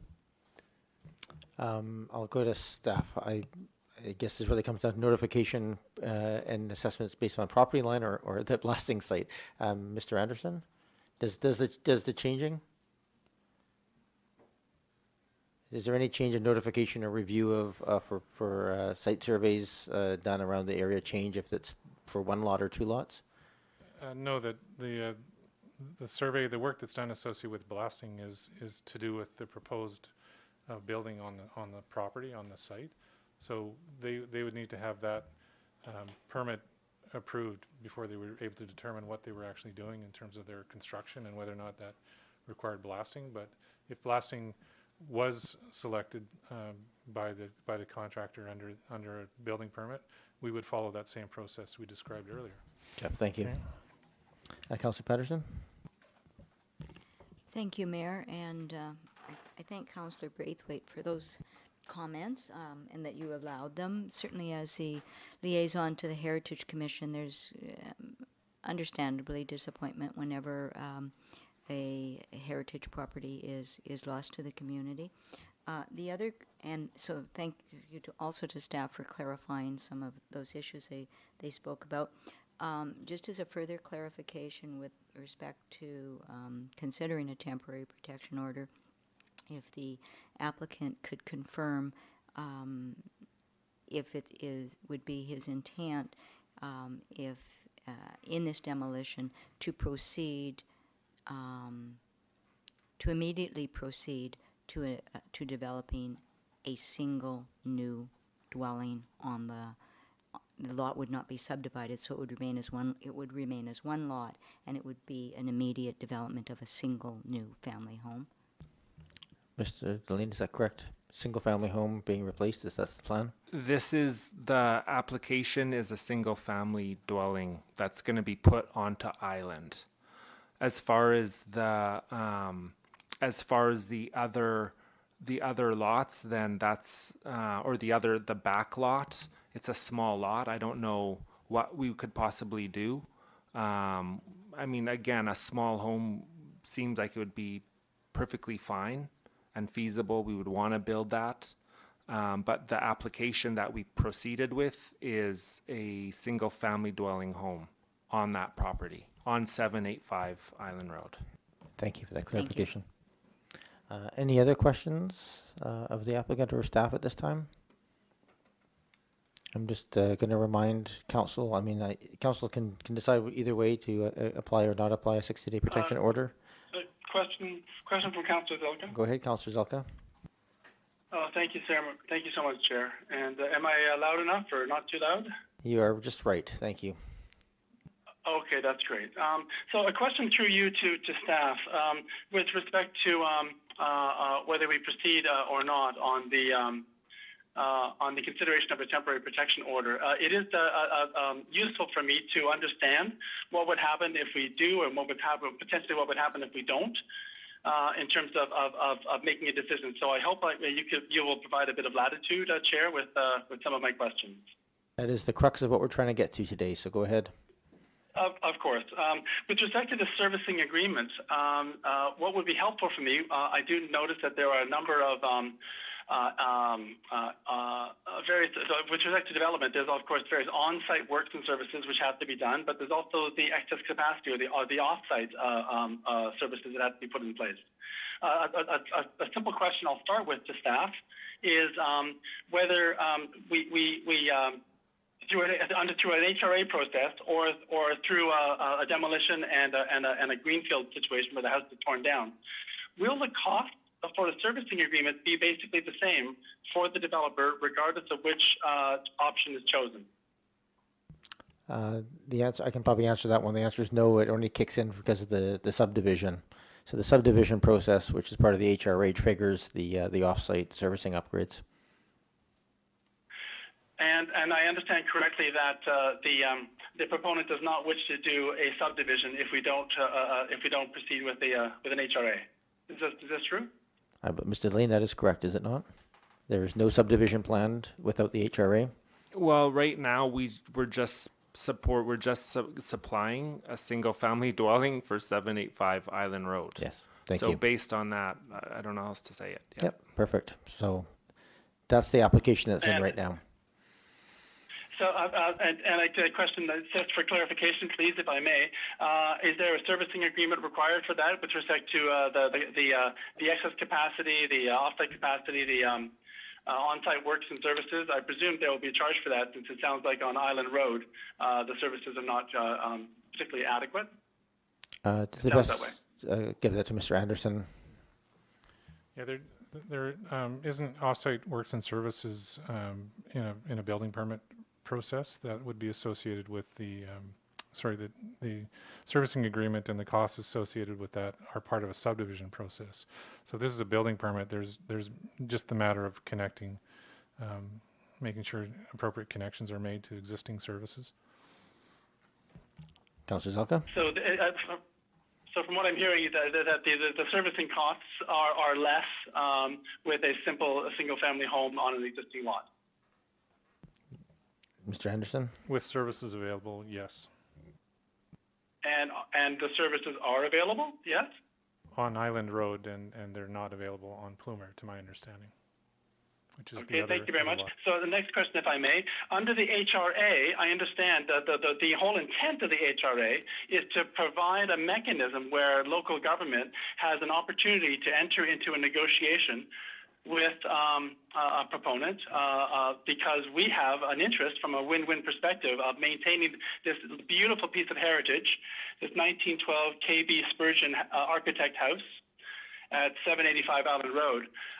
It's a beautiful house. I can tell you that I would be, personally would not want to see it go.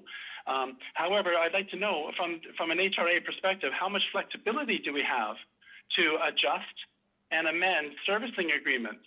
Because I understand we can adjust almost anything under an HRA. So what's the restriction for servicing agreements, please? Ms. Jensen? Thank you, Your Worship. So under the Local Government Act, yes, there is a section of the Act that gives us an opportunity to have that conversation with the applicant and to look at what we can do in the way of servicing. That actually did take place. We did look at everything that would be required for that subdivision and where we could massage some of those costs, and that was what was presented to the applicant. So there is no set percentage that we can use to identify those costs, but we do our very best to work through the HRA to give them as good an agreement as we can. Thank you, Ms. Jensen. Councillor Zelka? Yeah, thank you so much, Chair. I do see mentioned in provisions of the Local Government Act, the word hardship shows up in a few places. I don't know whether hardship can be shown here, because everyone's trying to seek a win-win situation, and it does seem to be a concern. How do I say this? Is this something suitable for staff? How do I say this? For council to assist with the negotiations in terms of where we're willing to bend with respect to the heritage value of the house? I just was wondering whether we can supply further directions as part of the 60-day period for the negotiations to continue. To the best of my knowledge, no, council wouldn't be involved in that negotiation. The direction here, I think, would be if a 60-day protection order was desired by council, it should be given with some direction in terms of what the expectations are to explore either the designation process or the ongoing negotiation to see if there's a potential way forward with the applicant. Clearly, a lot of that work's happened already, but those would be the sort of the two options that come to my mind in terms of direction. Mr. Anderson? Just to maybe clarify, we do not have an active agreement or process associated with servicing or an HRA. So the direction would not be that we go and renegotiate what is basically a withdrawn inactive process. Okay. Thank you, Mr. Anderson. That helps clarify. Can we just do a little? I'm going to do a quick follow-up to that comment, because I think that was probably a bit of a surprise to people around this table here. If the direction was given for a 60-day protection order, nothing would preclude the applicant and staff from talking and re-enabling that HRA discussion. The chance of it concluding within the 60-day period is fairly slim, though. Is that correct? Your Worship, you are correct. The direction can be given to discuss those matters.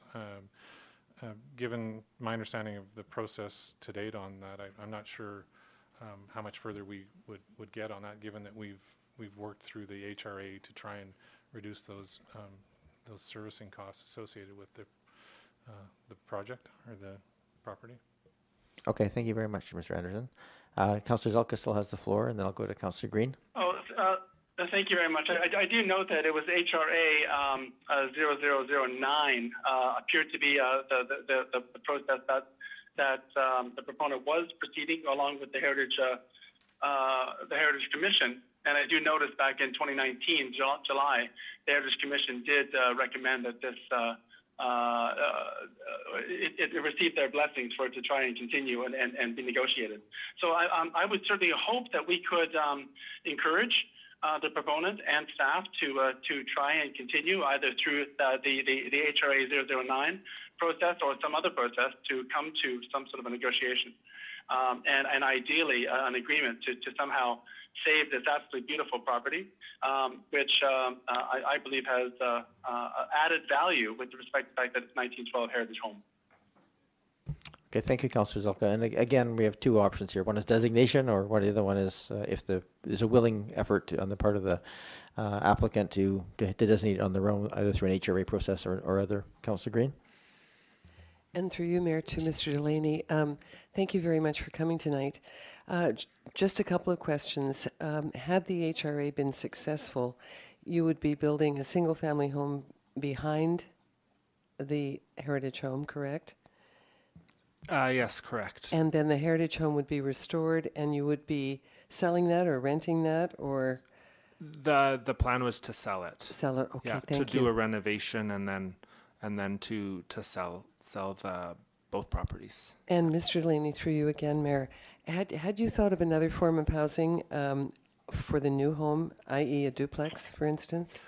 No, it was just a small single-family dwelling that was to fit the neighborhood. But if I may, in terms of the HRA, and just for clarification, in that process as well, and again, just from my understanding, is based on the HRA and the moving and the shifting of that lot line, which triggers the development application. For those two properties, it actually, in those costings for the servicing agreement, actually required and was asking of us to completely rebuild that cul-de-sac, as well as putting things like fire hydrants on Island Road. It's ridiculous. So I just want to make sure that the full understanding of these asks are crazy. Well, I just want to make sure that we're not, not delving into the, we have no way of adjudicating the craziness or not of any of these things, and staff are there to interpret our bylaws and apply them. So we need to keep this on the topic at hand here, which is the piece that we're That was my point of order. I think we have to be careful how we describe relationships with our staff. Our staff do provide service excellence. Mr. Delaney, I will argue that point with you. But the other goal of an HRA is diverse housing and diverse housing options. And that's the reason, through you, Mayor, for my question about another form of housing besides a single-family dwelling. I know that Heritage can often support some diverse kinds of housing, heritage conversions into rental suites. I mean, there are all kinds of options. So that was the reason for my question. I'm sorry that this is something you've chosen, not to pursue now. It is a loss for our community, and I think that Heritage feels the loss as well. So it is unfortunate. I drove by the house. I've driven by the house many times, and it's too bad. So those are my comments. Thank you. Thank you, Councillor Green. We have options in front of us here. We have to make some recommendations here to go forward. So, Councillor Braithwaite. I feel really strongly that I would love to see some sort of an agreement come between the proponent and staff for this property. So I'm going to put forward option number 2. that we put a temporary protection order for 60 days.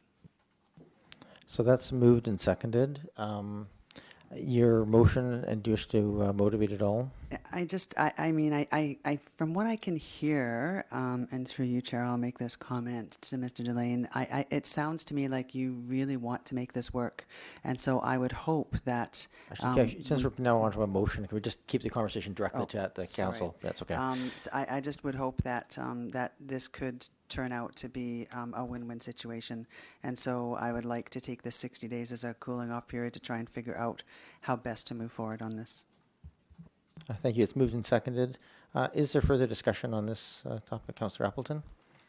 Thank you, Your Worship, and it's actually more of a question to staff. I'm just structurally, I have some issues with structurally how this kind of appears at council, and I'm just wondering, given the fact that the existing property is not heritage designated nor on the register, is having this brought forward to council for this consideration driven by the I don't mean to use the wrong language here, but the failure of an agreement at the HRA agreement, or because it had a statement of significance produced for it that was reviewed by the Heritage Commission, or is it being driven by some other thing?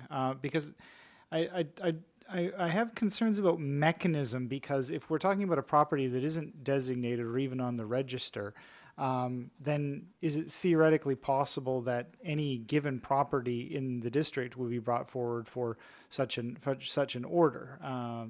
Obviously, when we review demolitions, when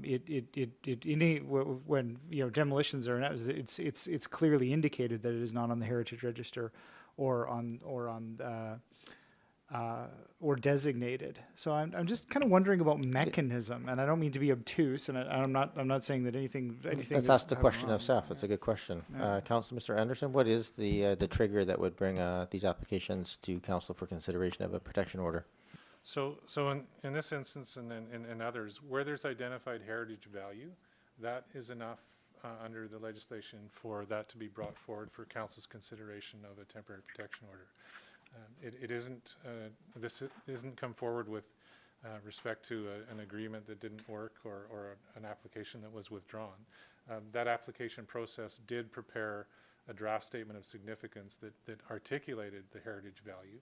The heritage value was also identified in Stuart Start's book prior to this. So the short answer is that if there's a property that has heritage value and it has an action that may threaten that heritage value, then staff are compelled to bring that forward for council's consideration of the temporary protection order, and then any subsequent actions that might protect that from occurring. So, Councillor Appleton? Just a quick follow-up, Your Worship. Thank you. Through you. So, I understand staff's comments about heritage value, but then I think I understand by the comment that heritage value doesn't need to be demonstrated through a statement of significance. If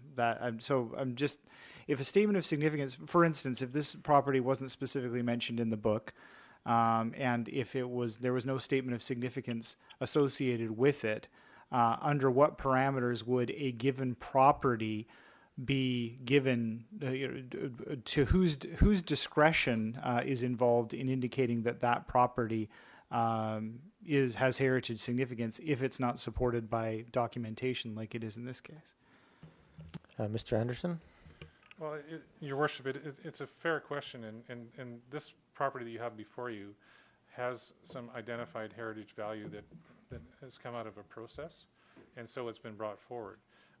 If there isn't, if it's not on the heritage register, or it's not designated by bylaw, or there isn't, well, if it's not in the register, it wouldn't have a formal statement of significance associated with it. So if there's a property out there that may have some heritage value, that could be brought to the district's attention, and that could be reviewed to determine whether or not it has heritage value. But other than that, it's basically going to be these types of triggers that cause us to look at whether or not we want to consider temporary protection orders. It's whether or not it's on the register, or there's some processes that has identified and specifically shown us that there's some heritage value on a property. maybe able to provide a little bit of clarity on this as well. So there is a heritage register. There is also a heritage list that was compiled that included a few number of additional properties that were identified values. And then the municipality in 1986 commissioned a book put forward by Stuart Stark to do a heritage survey in which he actually documented a number of the identified heritage buildings with heritage values in the community. It's not a comprehensive list, but he tried to capture the top items, and that's where this house is captured, is within the Stuart Stark commissioned work. So that helps at all. Those are sort of the three primary areas that we get the list from. That was what was used in the heritage conservation area as well. Anything else, Councillor Appleton? Okay. Yeah, Councillor Green? I also think it's helpful to understand that, and thank you for that clarity, and I thank Councillor Appleton for his questions, but it is also important to note that the Heritage Commission and OPE Heritage generally have been attempting to expand that register year after year after year. It is a huge undertaking, but really there are many, many homes in Oak Bay that have not been recognized either formally through registration or designation, and it feels like the Commission is playing catch-up all the time because it is a monumental task. And that's the big concern. We meaning OPE Heritage, is always worried about that next trigger. So I appreciate the question. Thank you. Thank you. We have a motion, Councillor Patterson. Yes, Mayor, thank you, and thanks to you and Councillor Green for pointing out the work that the Heritage Commission and Heritage Foundation do in using their knowledge and their best attempts to preserve heritage in the community. It is very important, and although they don't save every building, they've had an incredible track record for this small community, so I think that's worth recognizing. But I have one question that I would like to put to staff, if we may, in considering this. That is the applicant stated that the original intent was to subdivide, build one smaller new home on Plumer, and renovate the heritage home on Island Road, and then put both on the market for sale. And I am wondering if Mr. Anderson or a member of the Building and Planning Department could just clarify for us the difference between the intent of a homeowner whose long-term intent is to stay in the heritage home versus a home that would be put on the market for sale, and the long-term obligation that would confer to the new owner as far as maintaining the heritage designation. I will pass it over to Mr. Anderson. I'm not entirely clear on the question, but maybe perhaps Mr. Anderson is.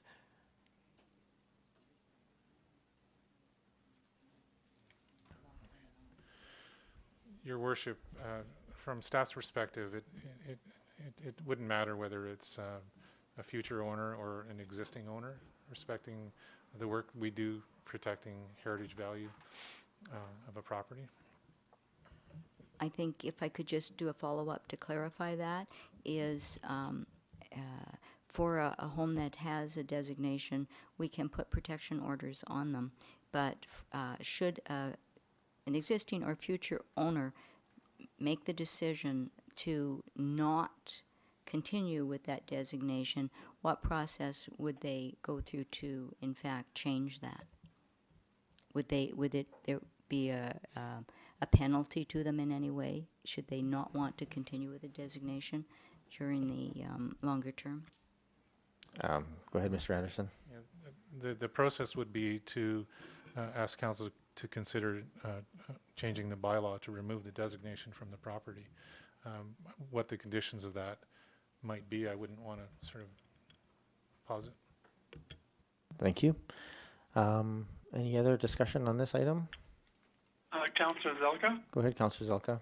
I'm just again reminding us Thank of you very time. much. It's 8 o'clock. I'll be speaking in favor of the motion. Can you hear me? We can. I'm just asking people to be reasonably quick in our comments at this point. I'll be reasonably quick, thank you. It seems to me that one of the concerns, just as a comment, one of the concerns is that maybe our standards are possibly too high. This is a very rural part of Oak Bay. There are no sidewalks on either Plummer or Island Road. And I wonder, and I would like to question through you to staff, would the servicing agreement for a subdivision in this area in general be insisting that proponent be putting in sidewalks and additional fire hydrants and additional infrastructure that is actually in this area, I would propose would be out of place and out of character. Thank you, Councillor Zelka. I'll ask the question to staff. I'm just trying to keep this quick. Mr. Anderson? No, we would apply the municipal standards as development occurred in any part of the community.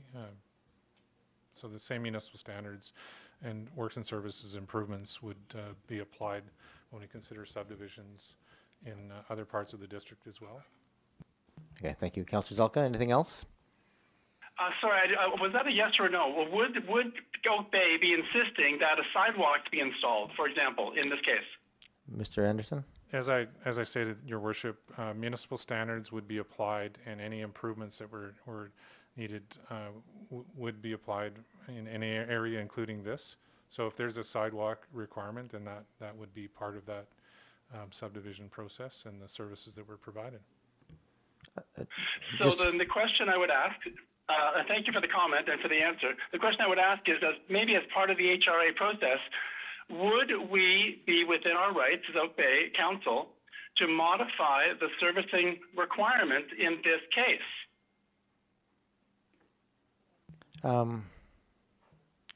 I don't think this is a part that we would get involved with as a council. But Mr. Anderson, Councillor Zelka, whether we yes. are entitled to do that. It's a question, because if that is a case, then I would consider certainly 60 days from now to be possibly looking at a perspective on that way. Thank you, Councillor if it's possible to know whether Oak Bay Council has the power to modify our servicing requirements under a servicing agreement. Thank you, Councillor Zelka. Mr. Anderson? Not through a standard servicing agreement, but as noted by staff earlier, as part of this process, Your Worship, through the HRA process, we were able to look at modifications of that as part of that HRA process, and that is what staff had worked with the applicants on to, in fact, modify some of those servicing requirements. But in general, the servicing standards that we apply for subdivision outside of an HRA are those that they would be, as I mentioned, the same across the board, and they wouldn't be modified through a specific process. They would have to be done through a general review of our municipal standards before we would undertake to apply that as staff. Thank you, Mr. Anderson. Go ahead, Councillor Zelka. I thank staff for those comments. In this case, I would hope as part of an HRA, and I would hope as part of the negotiations over the next 60 days, that there would be some look at an opportunity to review servicing agreements on this particular case and bring ideally some ideas back to council. Thank you very much. Thank you, Councillor Zelka. Just to be very clear, if the motion passes, there's a 60-day protection order. There's no requirement for negotiation or anything else to happen. It really gives us the opportunity to consider designation within that time frame. We would certainly hope that some negotiation might happen or discussion, but that is something we can't prescribe. It's just that's the process we're attached to here. And Councillor Appleton. Thank you, Your Worship. Just speaking to the motion that's on the floor, I can't support the motion as it's currently presented, even though I understand the motivation behind it. And not to have anything to do with the heritage value of the house, because clearly it does have heritage value, and not to discount the heritage value whatsoever. My issue lies exclusively with the mechanism. I think the process here, although the process is the process, so I'm not saying that the appropriate process wasn't followed, far from it. But it's raised a lot of questions for me about the process by which individual properties, again, that are not on the Heritage Register and are not heritage designated, would be essentially selected or designated for the 60-day protection period. In some cases, that may be wholly warranted, and that may be the case in this case. So leaving aside the value of this individual property, I have some fairly significant concerns about mechanism and about precedent and consistency about dealing with these types of properties. So although I understand the motivation behind the motion, I can't support it. Okay, thank you. Any other comments? I don't see any. I'll just throw in 2 cents here. I have some problems with the motion as it laid out because I'm not sure that we're prepared to designate, but I think there is a reasonable piece to consider this, that possibility, and this is what the tool is for. Clearly the house does have heritage value. It's been identified. The next steps of that are to be determined. I do hope that the applicant and staff can find a path forward. I'm not giving any direction there to reduce costs or anything else. I think that's the reality is that the staff work within the parameters provided, and by necessity, there are just some places that doesn't make economic sense to add new services. I have a feeling plumber might be one of those, unfortunately, but we'll leave it in those hands. The motion is live on the table. The motion is to approve a 60-day protection order. Any further discussion? Not seeing any, we'll call the question. All those in favor? Councillor Ney? Oh, she's off, right. Councillor Zelka? In favor. Any opposed? Councillor Appleton opposed. The motion carries. So there is will be a 60-day protection order put on. I certainly hope that something productive comes in that time, and council has to turn their mind to what the future of that building might be of our own accord. So thank you very much, Mr. Delaney, for coming. It was a very educational presentation, and appreciate you coming down. Thank you, Mayor. Thank you, Council. Thank you. We have next up 2506, 2512 Wooten Crescent. Mr. Oh, yes, please. Participant exiting. Dan. So abrupt. For those watching at home, we're just waiting for Councillor Ney to come back online live. And is the applicant for Wooten Crescent here? Okay.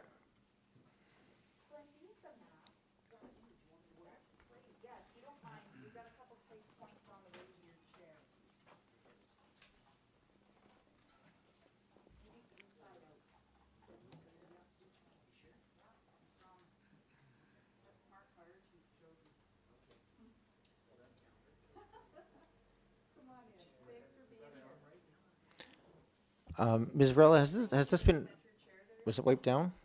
Okay, perfect, thank you. You can have a seat. We're just waiting for one of our councillors to come back online. And is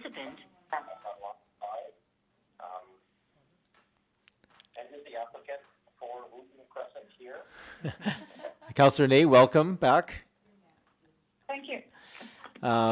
We have the applicant in the room. We have item number 6, Wooten Crescent, on the table, and I'm just inviting Ms. Jensen, the manager of planning, to do an introduction. Thank you, Your Worship. So, Council may recall you actually saw this property in front of you back in 2019, where the applicant was proposing a rezoning application. And that rezoning was to recognize the legal non-conforming duplex. Council subsequently adopted the amending bylaw to rezone the property to RD1, so that allows for the Sorry, duplex. I'm just going to ask, can Councillor Ney and Braithwaite just mute your phones? Just we seem to be getting a bit of a feedback loop. Oh, sorry, Councillor Ney and Zelka. This is a bad sign. It's only 8 o'clock. If you could just mute your phone, just so we don't get the feedback loop where it's coming through the phone. Sorry, go ahead, Ms. Jensen. Thank you. So the owner of the property, Mr. Wakefield, is now proposing to strata title the 2 units that are within the duplex. That strata conversion falls under Section 242 of the Strata Property Act, so that actually makes council the approving authority. As part of your decision making, council must consider the proposal based on 7 specific criteria that are set out in the Strata Act. And those are set out under the 7 subsections that you'll see in the analysis section of your report. So council currently does not have a policy to consider the various items as part of a straddle title application. So staff have undertaken a review of the proposal based on the consistency with the 7 criteria. So how does what's happening on that property fit with those 7 criteria? So if council chooses to approve the strata conversion, staff are recommending a series of conditions that would require completion prior to signing off and registering the strata plan with the survey authority, and those are laid out in the report for you to see. So at that, staff requesting council direction. Happy to entertain any questions. Thank you, Ms. Jensen. Thank you very much. Is there any questions of the applicant or of, go ahead, Councillor Green. Through you, Mayor, thank you. Did you ever complete the improvements from last year? I'm trying to recall. You were going to add a second story, I believe, or were those? Sorry, I'm just going to ask you turn the microphone on again. If you can just have all questions directed through me, and if the applicant can respond through me as well, just to keep this the level of formality. Go ahead. I don't believe it's turned on. Go ahead. Yeah. No, we haven't applied for a building permit. It was suggested that we apply for the strata first, because if we did the renovation and didn't get the strata, then that would hardly be worth it for us. Thank you. Thank you. Thank you, Councillor Green. Any other questions of the applicant or staff? Go ahead, Councillor Appleton. Well, thank you, Your Worship, and through you to staff. As pointed out in the report, I guess one of the key points decision-making here wise is that we don't have a strata conversion policy. So there is no standing policy as to how these. Well, up until recently, we weren't legalizing duplexes in this way. So this is a relatively new process as it is. I'm just, and I don't mean to put staff on the spot, and this may not have been decided, but I'm just wondering whether recommendations for strata conversions of duplexes and the general consideration of duplexes, is that to be considered as part of the infill housing strategy? Mr. Anderson?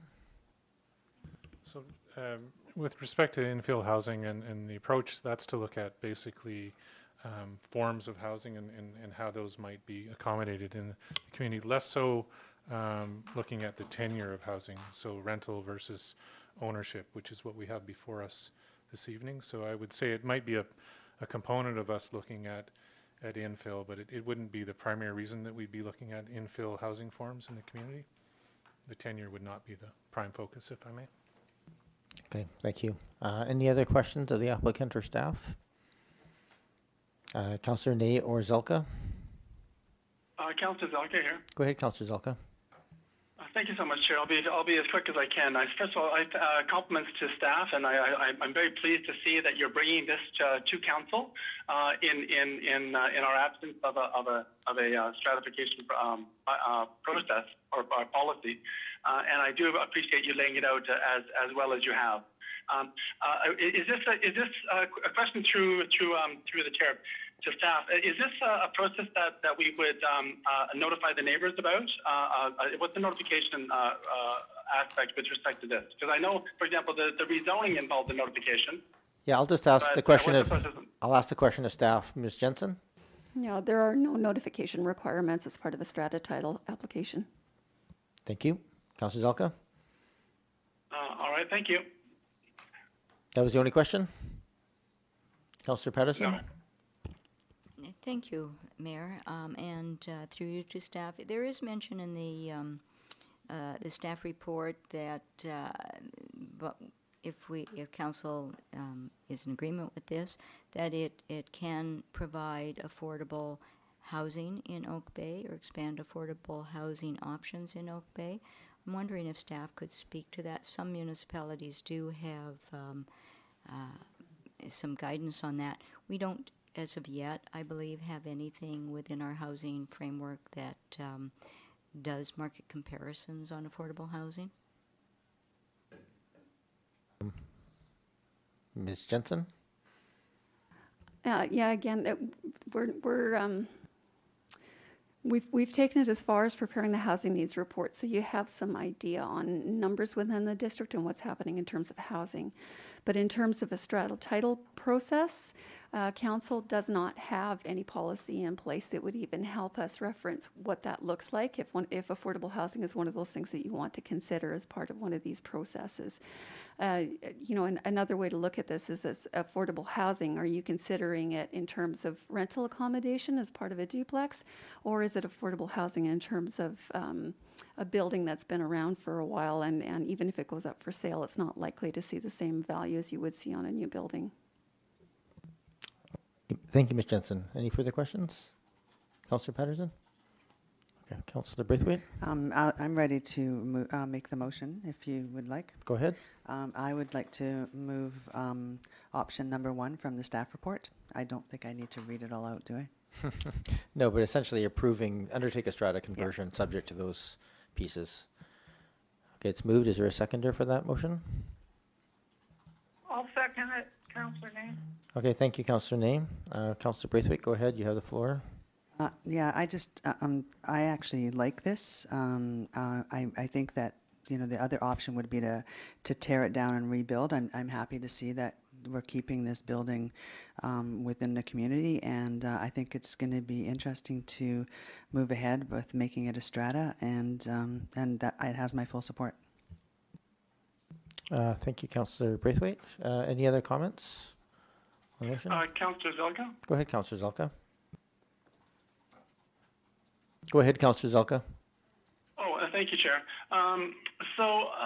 Henderson Road, besides this property, is, in fact, right beside the property, is effectively a driveway, and at the end of Henderson towards Kings Road, it becomes essentially a walkway that effectively proceeds up to Carnarvon Park.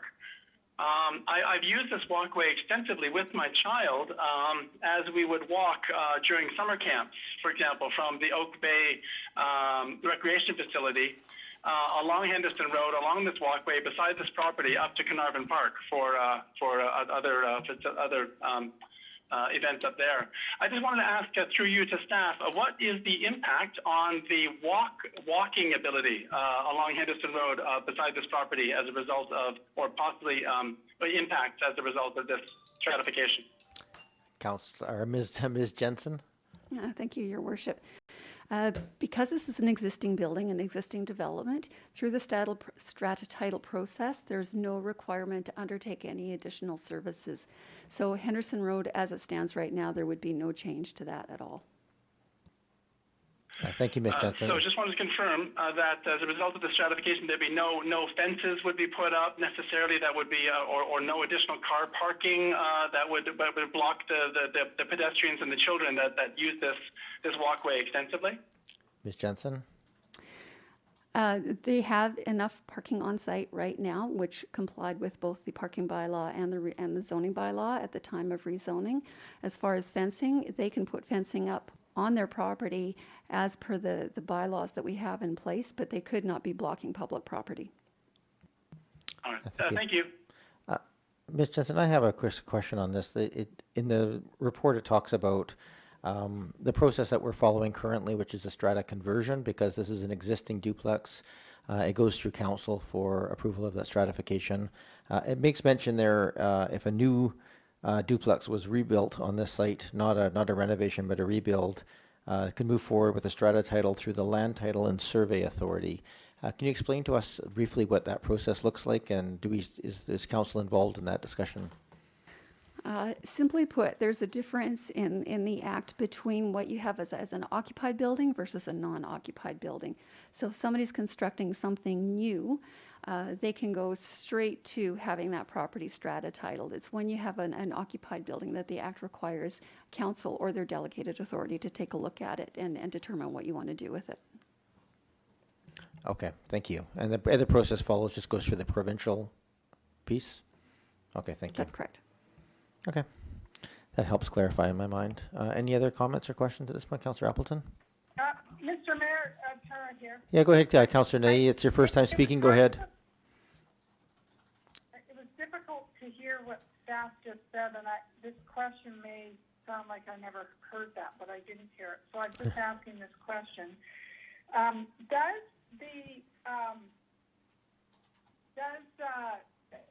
approving this, going forward with this motion, preclude the ability of the homeowner to demo this existing property if we strata this, or does the ability, if this council approves this strata conversion, does that apply to this existing dwelling or to any dwelling that's built on the property? Ms. Jensen? If I understood the question correctly, so if the applicant moved forward with his intentions, council has approved the conversion of the property, so you now have a strata title development.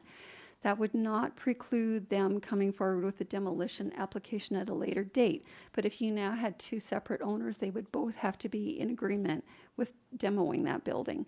As far as a strata conversion, it would be applicable to this building. If they came forward later on and applied for a new building, a new duplex on the site, you've already demolished the old one, so this does not apply because they could now go through the province directly for a strata title. Does that answer the question, Councillor Ney? Yep, thank you. Okay, thank you. Councillor Appleton, I had you next. Thank you, Your Worship. Speaking to the motion on the floor, in a lot of ways, this is somewhat problematic for me because, as is noted in the report and our housing needs assessment, anything that removes even sort of a single unit from the rental housing stock is highly problematic for me. It is so that speaks sort of in favor of not approving what's on the table. That said, we are aware, and I think that this was part of my thinking at the time of the original rezoning to include the duplex zoning, was that we are aware that, very clearly aware in this part of Oak Bay, that the existing duplexes, which are providing a more affordable housing option, are being demolished in favor of very large single-family homes. We don't have a secondary suites policy in place yet, so that we can't direct the creation of suites, or you can't make that an option, or at least a legal option for somebody building a large house at this time. So to my mind, the decision is whether or not a strata duplex provides a more affordable housing option, which compared to a freestanding single-family home, I believe that it does. But that's weighed against the potential loss of rental units. So in my case, I come down in favor of the motion on the floor because we do have need of affordable housing units, and I do think that it should be a priority to retain as many of those duplexes as possible. But I guess I would ask, and I think council is aware of this, but I would ask council's indulgence to keep that in mind, that we are in a desperate situation as far as rental accommodation, and whether this is approved or not, even the retention of these rental units will only be a certain amount of we need to make a bigger dent in rental housing stock, essentially. Thank you, Councillor Appleton. Anyone else wish to speak to the motion? I'm not hearing any other comments, so I'm prepared to call the question. The motion on the floor is to move the recommendation here of approving the strata subject to those conditions. All those in favor? Councillor Ney? In favor. Councillor Zelka? Opposed. Okay, thank you. So that passes. That ends that item. So that will be approved subject to those conditions as laid out in the report. Thank you very much for coming down here tonight. Thank you very much. All right. We have up number 7 on the agenda, 45 McKenna, 2205 Lauren Terrace. I don't know if the applicant is here as well for this one. I believe they are, so we'll just sanitize and transfer.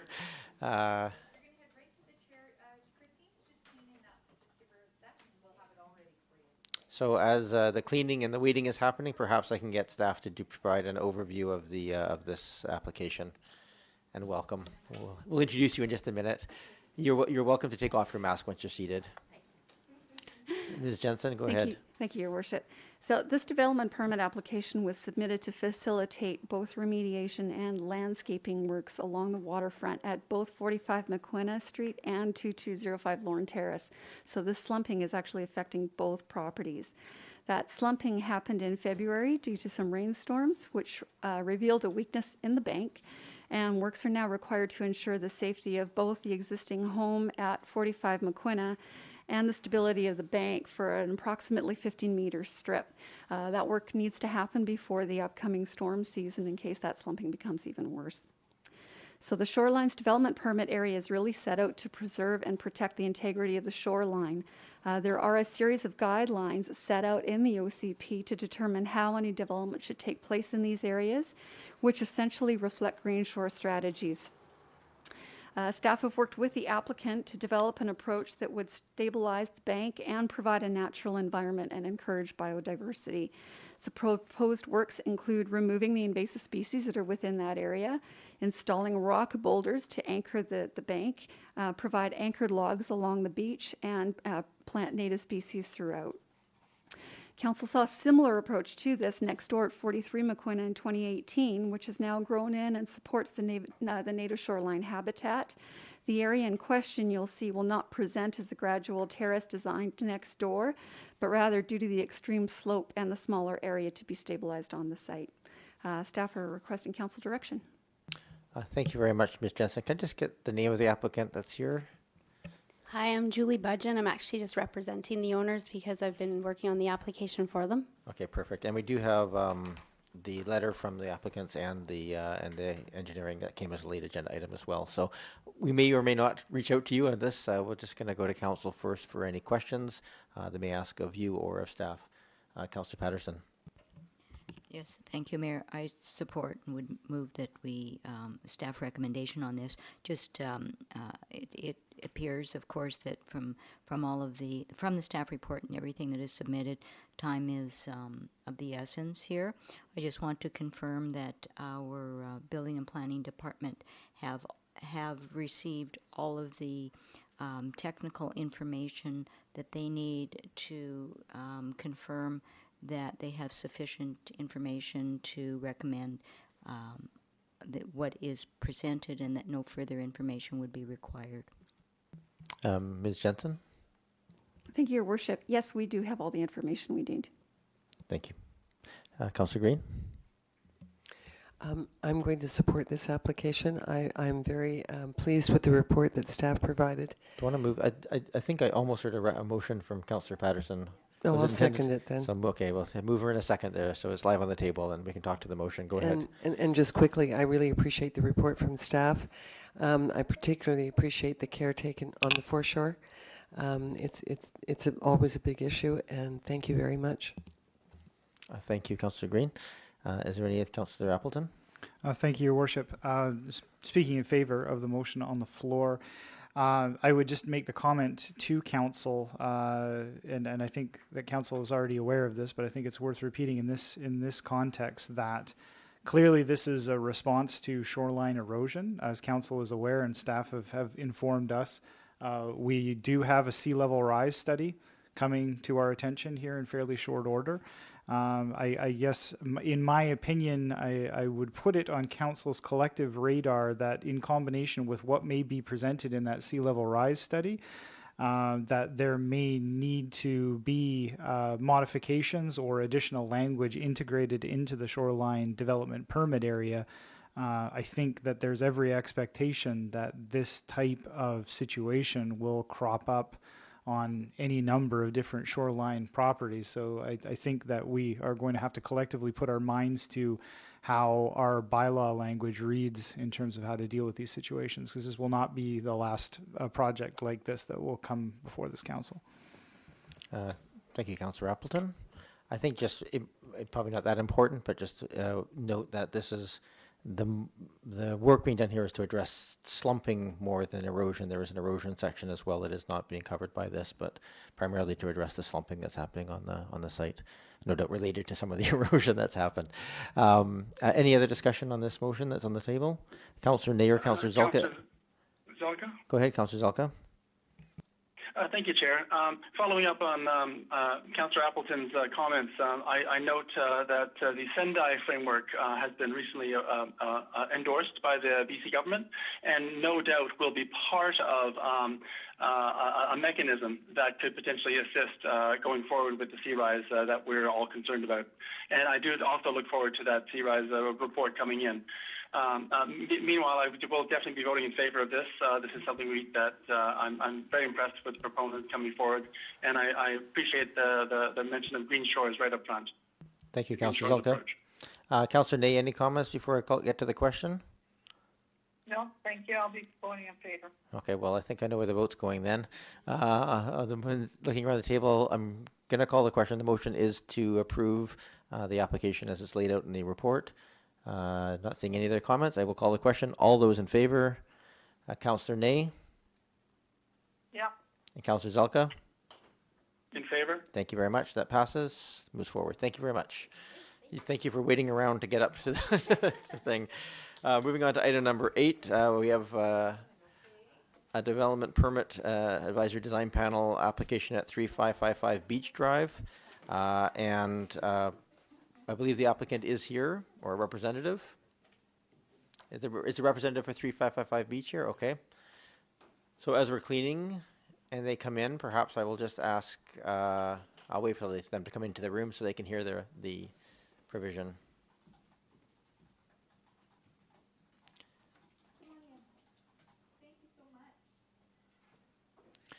All right, the applicant is just coming in. Just have a seat at the thing, and once you're seated, you're welcome to take off your mask. I know it's more comfortable. Ms. Jensen, I believe you're providing the overview for this item. Thank you, Your Worship. So this particular property is one of 16 properties identified as being within the hazardous conditions development permit area. And that area, which lies just north of the Royal Victoria Yacht Club, was identified through some geotechnical studies a few years ago as having unstable land conditions. The development permit area itself provides the district an opportunity to review any proposed development in the area by obtaining a geotechnical report to make sure the land may be used safely for the use intended. The property is also within the uplands area, which means the proposed addition to the existing home is subject to the guidelines set out for that area. The applicant is proposing to construct an addition at the rear of the home, which would be facing the ocean. The addition would be built off of the main floor in an area currently occupied by deck and patio. Streetscape is not impacted. It would be visible from the water. The proposed materials would be consistent with the existing design, utilizing smooth stucco cladding, a standing seam metal roof, and glass and aluminum handrails. Staff have reviewed the application and note the proposed work substantially meets the Uplands design guidelines and the requirements of the RS2 zone, with the exception of some setback requirements. So to proceed with the addition to the home, the interior side lot line setback and total side lot lines would need to be varied. The proposed alignment of the addition is fairly consistent with the existing home, which received approved setback variances for its construction in 2012.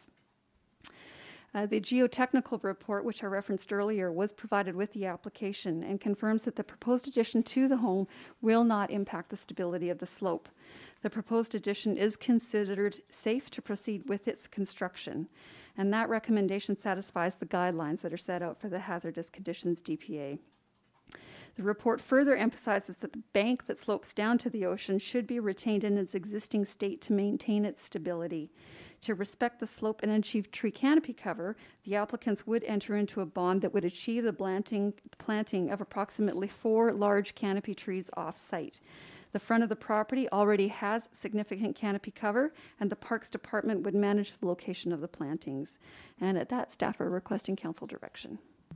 Thank you very much. And maybe as the applicant could just, if you just share your name. My name is Sylvia. On the microphone, thank you. My name is Sylvia Bonnet. I'm the architect working on this project. I did work in 2011, 2012 when we did the first renovation, and I'm representing the client. Thank you very much. So Ms. if you have Bonnet. any questions, I'm happy to answer. Okay, thank you. Are there any questions of council to staff or the applicant? Councillor Green? I would be prepared to make a motion if you're agreeable. Go ahead. I'll move the staff recommendation to approve this application. It's moved. Is there a seconder? Moved and seconded. We can speak to the motion now. Councillor Green, did you have anything to add?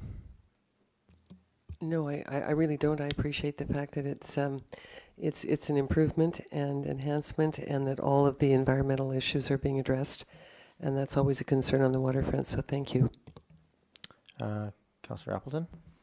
Thank you, Your Worship. Question through you to staff. I'm just is the easement that's on the site plan essentially, does it sit at top of bank, and is it there for the provision of protection of the top of bank, or do I get that wrong, or is that there for some other reason? Yeah, it's a private easement for sewer utilities. It's not about protecting the bank, and it's not impacted by the proposed addition. Okay, thank you. I'm not seeing other questions. Councillor Ney or Councillor Zelka, any questions or comments?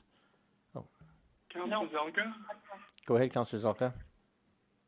Thank you very much. A question through you to staff. Is this the area that's going to be built on, is it subject to flooding? I couldn't quite figure that out, although it does seem to be near another property that I know at one point was subject to flooding. Staff, Ms. Jensen? Yeah, there's quite a steep bank that goes down to the ocean, so the building site itself is quite high up, so I wouldn't anticipate any flooding. So there's no concern about king tides or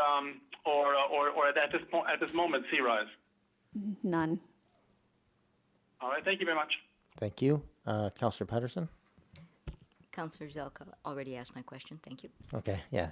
This house is very high up on the bank. It's very close to the intersection of Cadbury Bay Road at that point. Any other discussion, questions? Councillor Appleton? One more quick question from Councillor Zelka. Okay, go ahead, Councillor Zelka, then Councillor Appleton. Go ahead. I apologize. Will there be any a basement below this thing, and is there a concern about the basement and water levels? Ms. Jensen? Yeah, there's no basement proposed for this. The house, literally, when you're standing in the backyard, you can see the lower level of the house, which you could consider to be the basement. The addition is being built above that, so you'll actually have open area below the addition to the main floor. Excellent. Thank you very much. Okay, thank you. And then Councillor Appleton. Thank you, Your Worship, and not specifically to this individual application, but I'm just wondering whether staff could comment on and I see obviously the provision of the geotechnical report is critical to understanding whether or not this is compatible with the slopes DPA. I was just wondering whether or not their staff could comment on. Is there any need for does staff consider that provision of that geotechnical report adequate? Is there the need for us to collectively look at potentially other things that might be required as part of evaluating that DPA? I'm going to assume not, but it sort of pertains to that previous question that was asked on the same topic. Ms. Jensen? Thank you, through Your Worship. There's one guideline set out in the hazardous conditions DPA, and that's the requirement to have a geotechnical report to confirm the safety of any proposed development within that area. Having said that, when staff are going through a new application, we do go through a checklist to ensure if there's any other additional information that we need based on what we know about the site. So if we think we need additional information, we will request that. Thank you very much. I just have one quick question, and just for my confirmation, not being on the site, this area being the side yard setback relaxation, is there any oversight into neighboring properties that we should be aware of in terms of where that is, that changes the nature of that? There'd actually be a bit of a reduction in oversight to the neighboring property. I believe there's actually fewer windows on the side after the project would be completed, and the deck is going to be enclosed. So the deck that would have overlooked the neighboring property is no longer really present. So this would be one of those cases where there's actually a reduction in overlook. Okay, very good. Thank you. I don't see any other questions. We have a motion on the table to approve. Seeing no other comments, I will call the question. All those in favor? Councillor Ney? Okay. Councillor Zelka? In favor. Okay, thank you. That goes forward. Thank you very much. Our next, thank you, Ms. Bonnet. Up next, 3375 Ripon Road. Is there an applicant here for 3375 Ripon?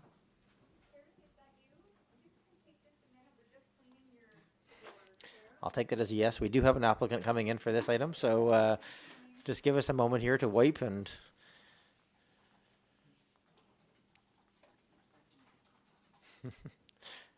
Our parking lot is like it's a parking lot. We're putting all of the applicants out there. It's a good thing it's a nice night.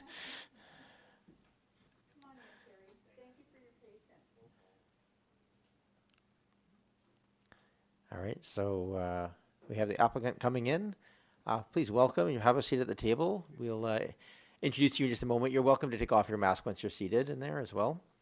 Ms. Jensen, you wish to providing the overview of 3375 Ripon Road? Thank you, Your Worship. So this particular property is located on Ripon Road, just south of Beach Drive. The applicant is proposing to construct an approximately 380 square foot cabana, which would be next to the existing single-family home. The design itself utilizes board and batten siding and a standing seam metal roof, and utilizes heavy posts for the open portion of the building, and is in keeping with the design of the home. Staff have reviewed the application and note the proposed work meets all requirements of the RS2 zone and substantially meets the Uplands design guidelines. The cabana is proposed to be sited next to the house and would be adjacent to a new pool that's also being installed in that portion of the yard. No trees are being removed as part of the construction, and even with no impact to the trees, the applicants are proposing to plant 6 magnolia trees on the site, which will increase the tree canopy cover. With the mature hedging surrounding the property, we don't anticipate any impact to adjacent properties or to the streetscape, and staff are requesting council direction. Thank you very much. Ms. Jensen, can I just have the applicant's name just so we have it on the record? Terry Joel. Thank you, Mr. Joel. We will come back to this council and see if there's any questions of the council of either the staff or of the applicant. Then perhaps a motion, and we can talk to the motion. Go ahead, I'll move Councillor the staff recommendation. Second. Moved and seconded. The recommendation here is to approve the construction of the accessory building.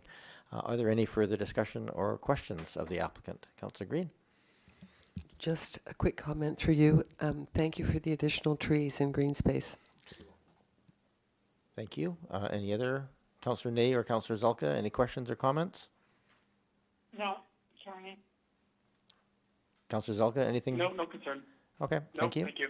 So we have a motion on the table. Seeing no other questions, I will call the question. All those in favor? Councillor Ney? In favor? Councillor Zalka? In favor? Okay, thank you. That passes. Approved. Thank you for waiting. I'm glad it was a nice evening at least out there for you. Hey, put your mask on again before you depart. That would be appreciated. Yeah, perhaps.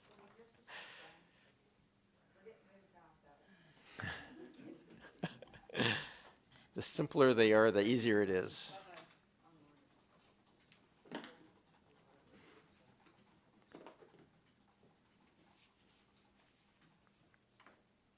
So again, those watching at home, we're just wiping down this the speaker station so that the applicant can come in safely and maintain our physical spacing. So give us just a minute here. The wiping is complete. The masking is complete. We are applicants coming in. Welcome, sir. You can just welcome to have a seat here, and when you come in, once you're seated, you're welcome to remove your mask.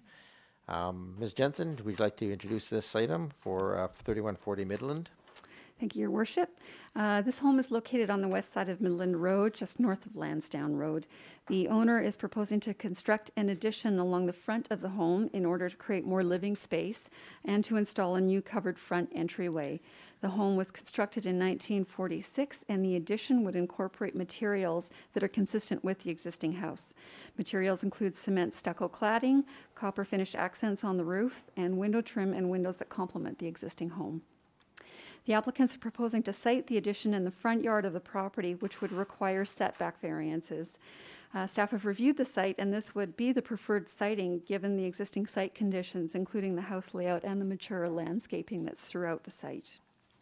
With the exception of the setback requests, the proposed work meets all other requirements of the RS2 zone and substantially meets the Uplands design guidelines. 3 unprotected trees will be removed to accommodate the construction, but even with their removal, the 45% tree canopy cover required in the Uplands area would still be exceeded. Staff are requesting council direction. Thank you very much, Ms. Jensen. Can I just have your name for the record and your business or address? Or My name is Ryan Hoyt Designs. I'm the house designer and the applicant on behalf of the owner. Welcome, Mr. Hoyt. We have your the application here, so I'll take questions of council on this. I'm happy to make the recommendation from staff. Yeah. So moved and seconded. So the process here, if this passes, would be for it to go then be passed at this table, then go for notification to neighbors for the variance, then come back to this table for the next meeting, which would be first meeting in September for final approval based on depending on the feedback that we get from the community. And then if I can just go ahead, Councillor. Thank you. I just want to, if you could pass on to the owners that I want to thank them for adding to this property and not tearing it down. When I look at the FSR for this property, it's like 0.13 instead of what many of the properties in this area, which is like a 0.4. So I find it very easy to make accommodation for the variances that they're asking for, and I would just like you to pass that along to them. So thank you. Thank you, Councillor Green. Oh, no, there it is. Okay, sorry.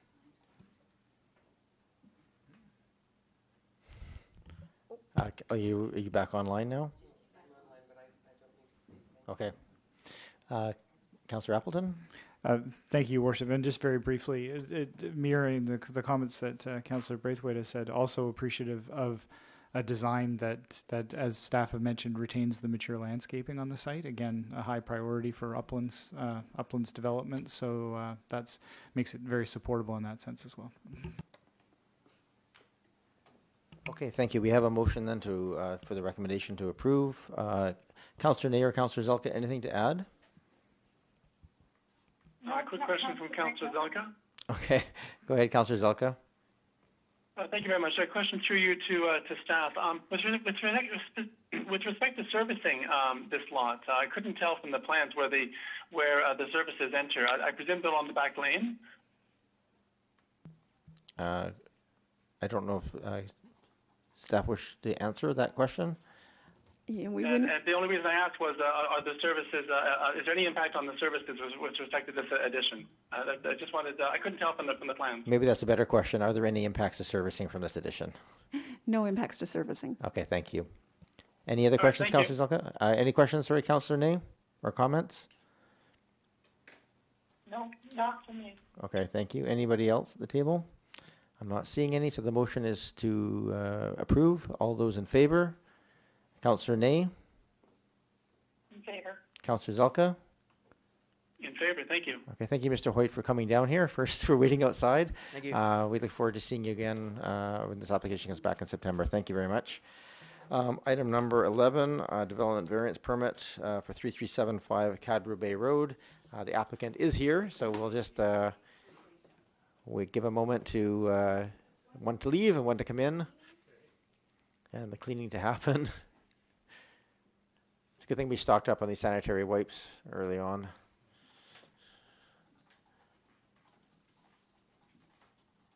All done.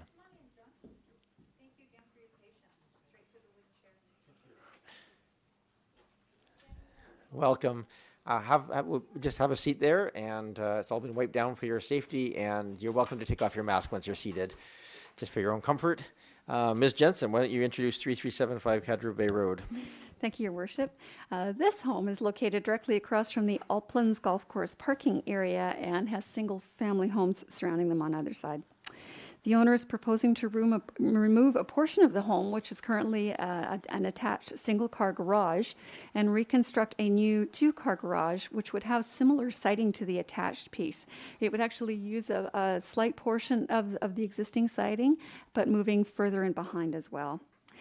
The siding provides the required 3-meter distance between the home and the garage, but it does require a variance to the interior side lot line setback. The setback requested would be for 1.36 meters from the side lot line. In comparison, the existing garage is sited 4.81 meters from the lot line. The proposed design of the garage is consistent with the main home, utilizing stucco and asphalt shingle roof.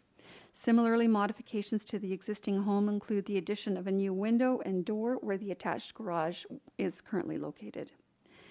With the exception of the setback request, the proposed work meets all other requirements of the RS2 zone and substantially meets the uplands design guidelines. 2 unprotected apple trees will be removed to accommodate the construction, but a new canopy tree will be planted in the front yard to achieve the 45% tree canopy cover required in the uplands area. And staff are requesting council direction. Thank you very much, Ms. Jensen. Can I just get the applicant's name for the record? My name is John McBride, 3375 Cadbury Bay. I'm the owner. Welcome, Mr. McBride. We may or may not call on you for questions at this point. Do turn it over to Council, Councillor Green, and then Braithwaite. Well, first of all, I'm prepared to make a motion if that's agreeable. Go ahead. I'll move the staff recommendation, and just which is to approve. Second. Thank you. And just a quick comment through you, Mayor, to Mr. McBride. Thank you very much for enhancing the house. And again, my colleagues mentioned on an earlier application for not demolishing the home. So you're going to, it's an older home, and there aren't, they're slowly disappearing in the uplands. So thank you for that. Councillor Braithwaite. Yeah, I would reiterate that. And just to say again, increasing the FSR by 0.02 from a 0.1 to a 0.13 is really pretty amazing that that we get to keep so much open space. So thank you. Any other comments, Councillor Patterson? It is working good. Yes, thank you, Mayor, and to the applicant. I share my fellow councillors' opinions. It is really nice tonight to see changes that are positive and do not destroy the existing home. So it's really nice, and we all appreciate that. I also note that there is no attached correspondence, so I am accepting that you have probably had a conversation with the neighbors and they are well aware of what your plans are. Yeah, yes, Mr. we McBride? have. We've had approval from both neighbors in the area. Thank you, Mr. McBride. Any Councillor Nay or Councillor Zelka, any additional comments or questions? No, thank you. Okay, No, thank not you. me, thank you. So the motion on the floor is for approval, or really this is the first stage of approval. Since it's a variance process, it has to go for formal notification. Any further discussion? Not seeing any. All those in favor? Councillor Nay? In favor. Councillor Zelka? In favor. Okay, Mr. McBride, so that moves it forward. Your neighbors within, I think it's 50 meters will be notified just for their information of the variances being requested. Then that and the correspondence will come back to this table, I think the first meeting in September. So thank you for coming down tonight. Sorry you had to wait so long. And if you just put your mask back on as you leave so that we maintain the distancing pieces. Thank you.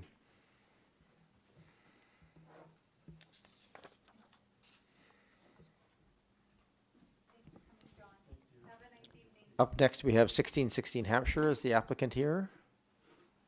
Yes, Your Worship, Jen will just be coming up as soon as Christine's done. Yep. So just give us some patience at home. We're just, again, wiping down the surfaces to be sanitary.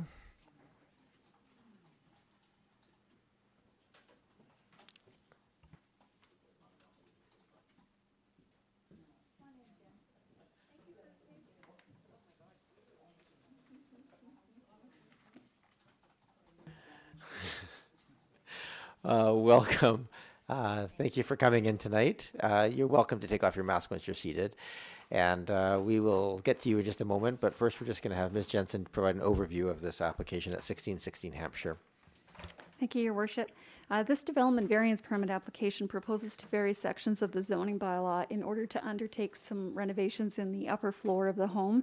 Specifically, they're looking to add a second-story dormer at the rear of the home, so the west side of the home, to help convert their attic space into living space. The proposed work is not taller than the existing home, but because of its legal nonconforming status, variances would be required to undertake the work. Those proposed variances would be for building and occupiable heights, as well as the second-story setback because of that new dormer. Council staff are requesting council direction. Thank you very much, Ms. Jensen. Councillor Appleton. Thank you, Your Worship. Just wanted to let you know I should probably recuse myself from this discussion because I'm familiar with the applicant. So. Okay, it's your call. Yep. So thank you for stating your reason. If you Thanks. would just put on a mask, Yes. maybe we can all, if you want to walk this way, we can all put on our masks and you can walk past us.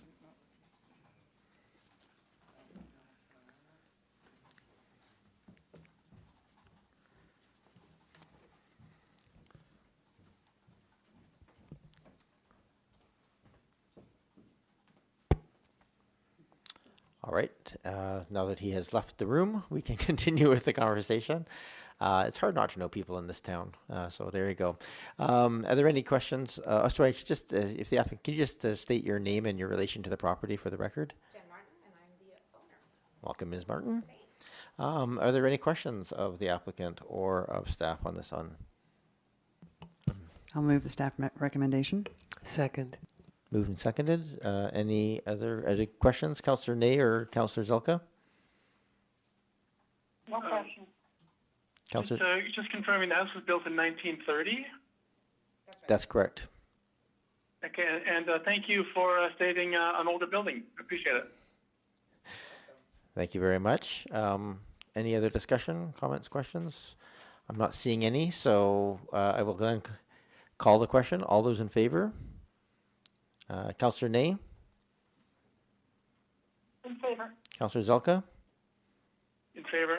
All right, that passes. So same process as before. The variance, because it's a notification requirement, your neighbors will be notified of the variance ask, and this application will come back to us in September with any correspondence that we get related to it. So thank you for coming down tonight. I know it was a long wait outside in the parking lot.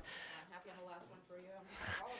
Thank you. Well, we have a few more things to get through, unfortunately. So if you could put your mask on before you walk out again, just because we can't maintain that distance. Thank you so much, Ms. Martin, for coming down. And we have up next new business and verbal reports.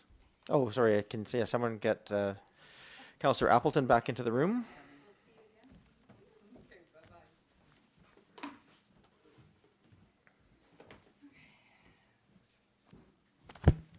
Ta-da. Okay.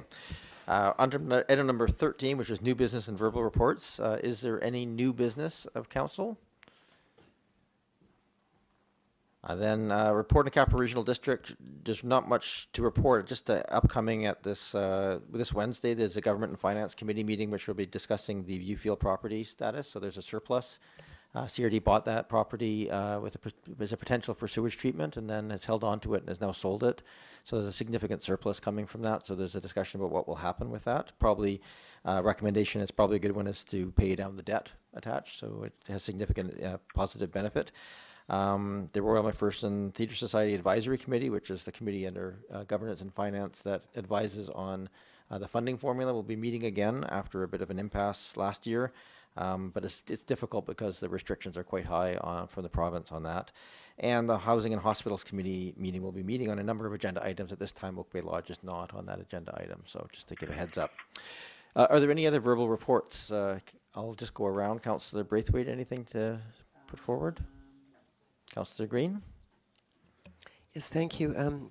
As council liaison to the BIA, and Councillor Appleton is also alternate liaison, and Councillor Braithwaite has worked with the BIA for many years and is also on the tourism committee as alternate liaison. We gathered together on Friday morning and spent 2 hours with Heather Leary from the Business Improvement Association walking the avenue and looking closely at public space, at small businesses, storefronts, and please jump in, either Councillor Appleton or Councillor Braithwaite. But I think it was very productive. It was certainly educational for me. I saw the avenue in a very different way, and I think it was a good 2 hours. It was a long walk, it turned out to be, but it was fascinating. Thank you. Thank you, Councillor Green. Councillor Patterson? Not specifically my report, but Mayor, just a reminder that you may want to report that the Oak Bay Volunteer Services held their AGM this past week.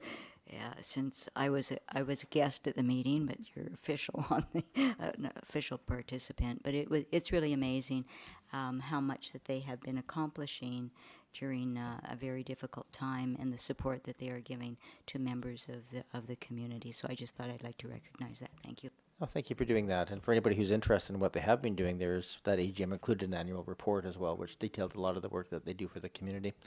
I'm going to skip the phone for a second, go to Councillor Appleton, and then I'll come back. Nothing? Councillor Ney, anything else to add? Not anything for me. Councillor Zelka? I can share a few words about the Regional Water Commission. Things are proceeding along normally. There's nothing exciting to report. The water reservoirs are in good shape. Excellent. Thank you very much. With the conclusion of that, then we move on to item number 14, which is the development variance permit 97 at 2326 Lincoln Road. I know we have to just make an inquiry. If anybody is at home and wishes to speak to this, this is the opportunity to call in. It's 250-598-3311. Again, if you wish to speak to the application of 2326 Lincoln Road, the opportunity is to call in at 250-598-3311. And I'll go to staff. Ms. Varela? The applicant is on his way, Your Worship, just as an FYI. Okay, thank you. I think I would probably put it that if there's any, we'll give a chance for people to call in because there's a bit of a delay between what we say and where people see it at home. So we'll just give a few minutes, or not a few minutes, about a minute for people to call in if they wish. Otherwise, we can come back to this table and consideration. If there's any concerns, I would ask that we just wait for the applicant to arrive to answer any of those concerns.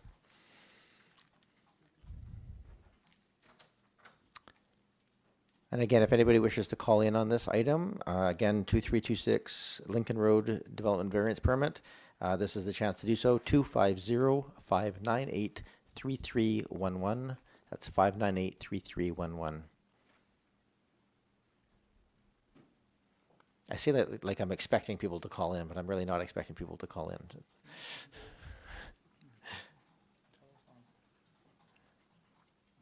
All right, I don't, Ms. Hopkins, has anybody called in on this item?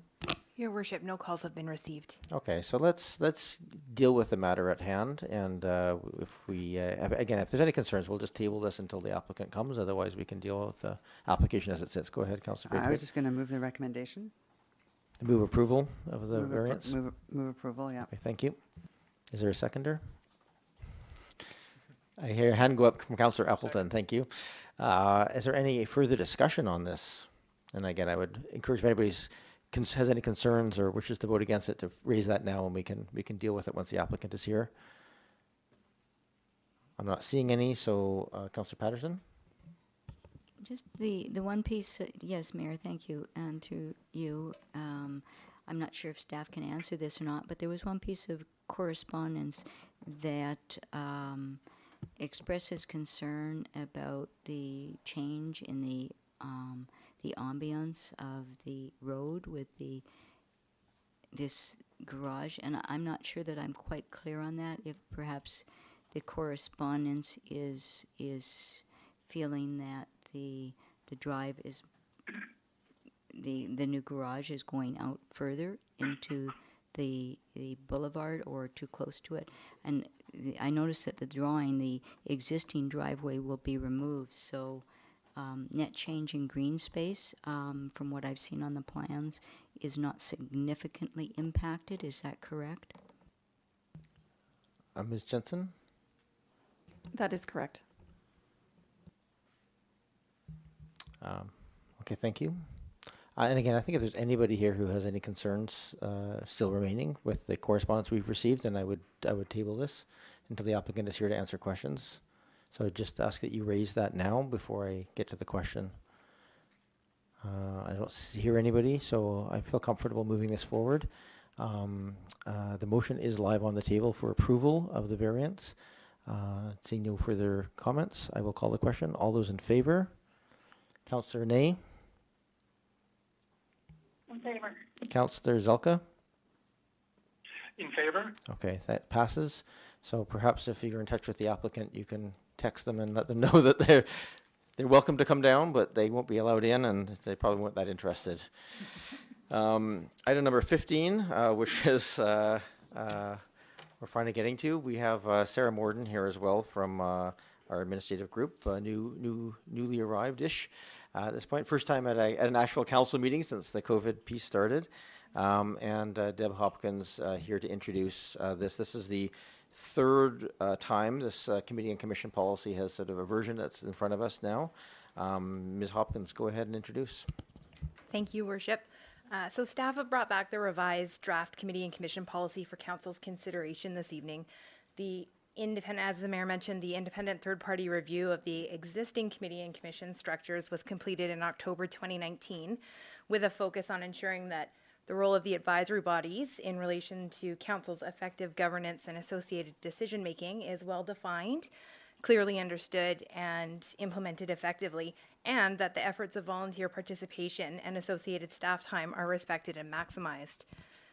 The findings of the review were presented to council in the fall and culminated in 18 recommendations and subsequent direction to staff.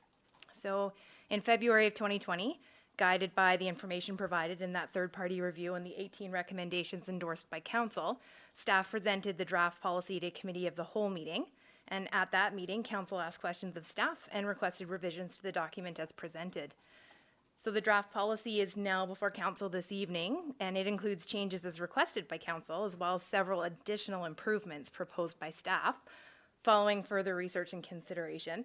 And the highlights of those changes are contained in the memorandum. However, I did want to point out one fairly significant change, and that's to do with the voting on under section 19 on page 14. So currently, there's a chart on that policy that outlines whether council needs to vote or what their options are. And I wanted to point out that currently, if council, the ADP currently says that no to land use matters and yes to other other things that may come, such as the awards. But what I wanted to point out to council was that if you wish for the appointed liaison for the ADP to not vote on land use matters, as currently proposed, we would need to revise the structure so that it's no longer a select committee. So that would require that we reestablish a second APC so that council is unable to vote as per the LGA, or the Local Government Act, sorry. And this would require establishing two very distinct mandates, one specifically for land use and one specifically for design. So if council does not wish to do this and instead prefers to retain the ADP as a select committee, then the council liaison would be required to vote on all matters brought to the ADP. And just a reminder that not voting would be recorded as a vote in the affirmative as per legislation. So council would need to provide direction to staff on this matter so that associated work can be undertaken to revise the policy or bring forward establishing bylaws at your direction. Additionally, committee and commission meetings are currently suspended until September 15th, 2020, or the deactivation of the EOC, whichever occurs first. Staff are planning for the advisory bodies to safely meet in person in council chambers as needed. However, I needed to point out that the current volunteer member terms did expire in June, the end of June 2020, with the exception of the Heritage Foundation.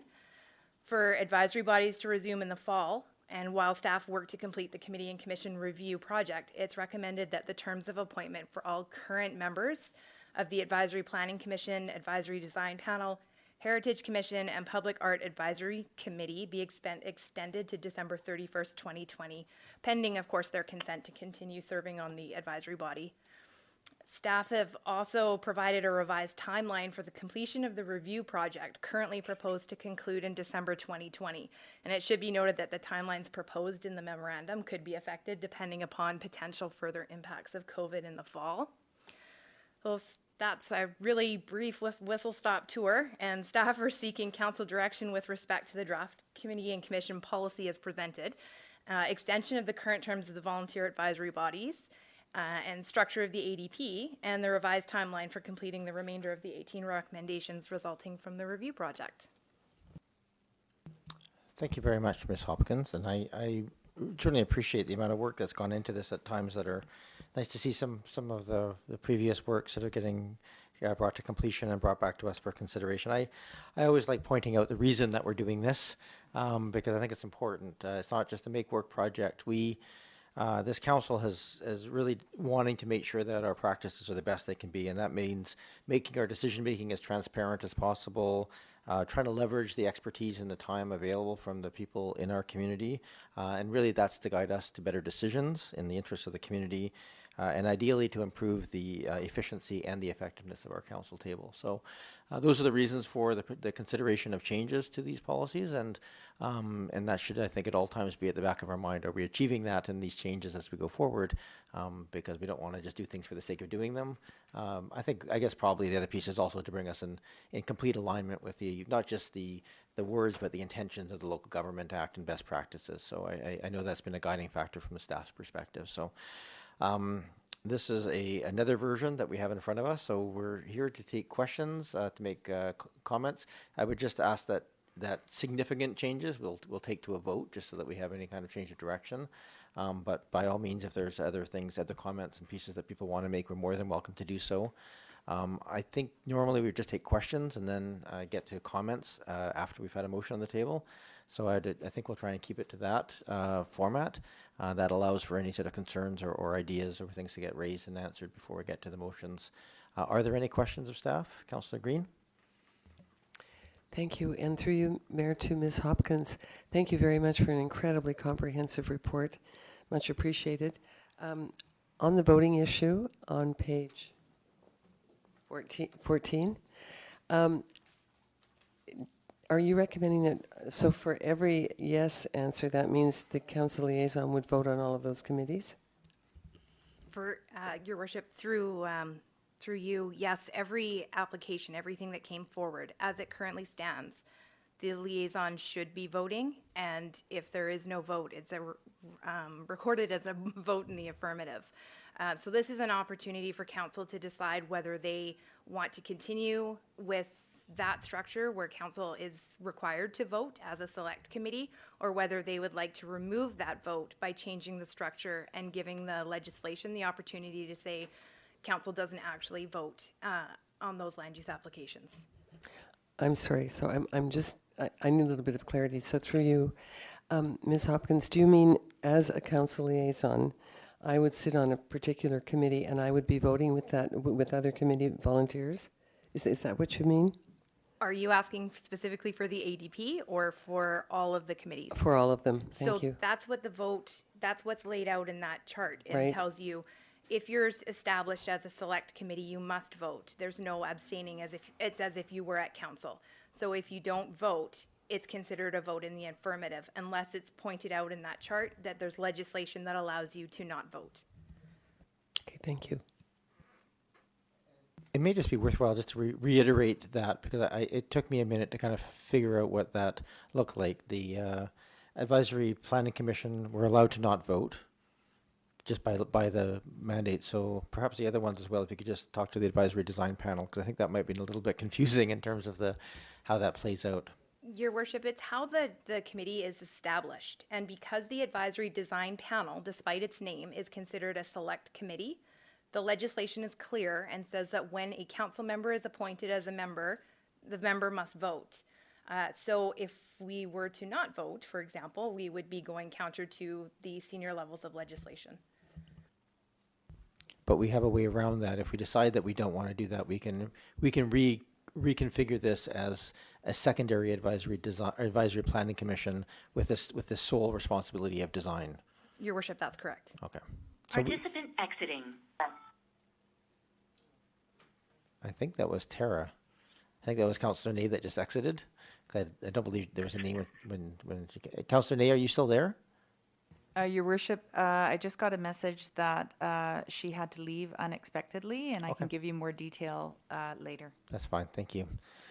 We still have ample quorum here to talk about these things. So, but I think what's important from us as a body here, we can let staff work out the details. We have to give direction as to what we want on these pieces. So, the direction I believe that was given in the past is we did not want to vote on any land use items, if at all possible. So that's really the question is if that's the confirmation that we want to continue on. Other questions? Yeah, go ahead, Councillor Green. Just a quick comment to your comment just now. I would agree that I personally don't think it would be a healthy model to vote on land use applications as a council member and then on a committee and then coming to council to vote again. I think it has the danger, frankly, of politicizing the committee, and this is, it's not an issue for. It's just I've felt very strongly about this for a long time, that it has the potential to politicize the work of volunteers and a specific committee. I realize the legislation is there, and I realize there are provisions for voting, but I just don't think myself it's a good model. Thank you. Okay, thank you. I think I would probably take comments on that if there's any change in the direction given previously, but otherwise we'll probably consider that direction of no votes on land use to continue. But certainly happy to take any other comments as people see fit. That is one portion of this report. Is there any other questions of staff at this time? Councillor Braithwaite. Thank you, and through you, Chair. On page 16, point number 25, where it talks about website and social media. Point B, it says the district does not permit committees and commissions to maintain their own websites or social media. Does that include Oak Bay Tourism as well? Because tourism falls underneath us, but they have their own website and their own Twitter account and their own Instagram.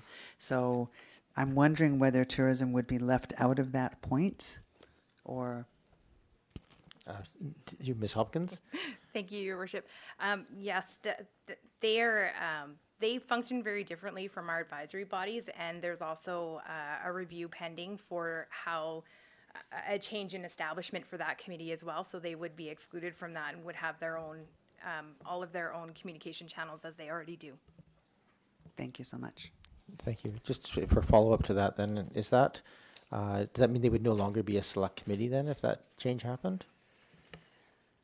Your Worship, I think that the review is, and this is certainly still preliminary, but there's been some discussions which would certainly have to go to the Tourism Committee themselves to see how that would function for them, but to move them to something more like a society, as it's our relationship with them is so much of flow through of money. Right. Okay. Thank you very much for that. That's helpful. Any other questions? I have one, and that is, I guess it somewhat ties to the direction we give in terms of site visits and so forth, but actually I'll leave that one for now in case that changes. I guess the only other thing is two things. On page 5 of line 1, it just says that in giving advisory when council members attending an advisory body meeting, whether or not the appointed member, the wording there is may attend a meeting and participate in a discussion. I just think there might be some wording fixing up there just because it sounds like they can only attend a meeting with the permission of the majority of the holders. Yeah. And similarly wording, I'll just forward these to you. They're essentially minor changes to pieces. So I don't have anything structurally on here that I had any questions about. Councillor Appleton, did you have your? Okay. I don't see any other. Councillor Zelka, did you have any questions at this time? None at this time, thank you. Okay, so why don't we go to motions and then we can speak to emotions. Announcing participant, Donna Costin. Okay, welcome, Ms. Costin. I'll make the recommendation that the updated committee and commission policy be approved, and the rest of it that says there. So the extension of the other commissions. Oh, okay. Second. Moved and seconded. And then sorry, I did have one other question, and it came from a letter that we received from Mr. Ross in regards to asking for the occupation or the profession, etc., of the volunteers and whether or not that should be listed. For example, on the website, it would say Hazel Braithwaite, whatever Hazel Braithwaite does, fundraiser. Would it say that on the website, and would that be something that we would have an appetite for? I think I might just go to staff to see if that's A, appropriate, and B, possible.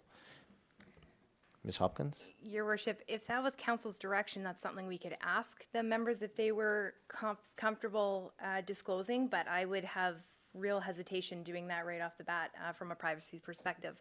As it is, we list their names, but we don't list contact information, and so I would have concerns about listing their profession as well. Thank you. I think probably the genesis for that was probably in the planning commission to just people are there for specific expertise and to see that expertise on there. I know there's also raised the potential conflict of interest.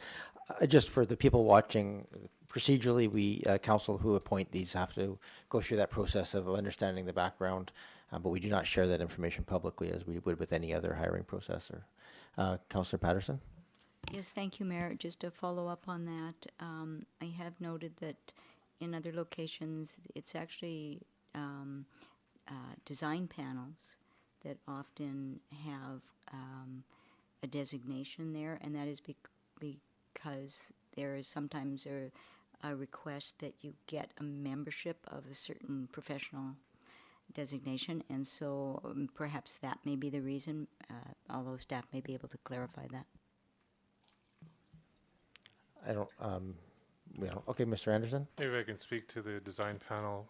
There are appointments that are made from for example, the Architectural Association of BC or Institute of BC. So those are positions that are identified and the profession is identified, and it's principally because it's an appointment that's put forward by the professional association to the district. Thank you. Just so I'm absolutely clear on the motion that's for approval, it is that table for council liaison voting rights direction. So no voting on the advisory design panel for land use matters, no voting on the advisory planning commission at all, no voting on land use matters at the Heritage Commission, and no voting at Heritage Foundation, as that's per their bylaws and constitution. But the Public Art Advisory Committee, Oak Bay Tourism Committee, or any other select committee would have voting attached. This is essentially what's being, the motion is including at this point. Okay, thank you. So I make it real clear on what we're actually having on the table. Any other questions or comments at this point? Councillor Patterson. Yes, Participant exiting. Eric Zelka. I'm going to assume that Councillor Zelka was not intentionally leaving, so I might just if we can just wait a minute and let him try calling in again. And perhaps staff could just text him just to see if there's... He may not be aware he's off if he just... Well, he probably will when there's no talking.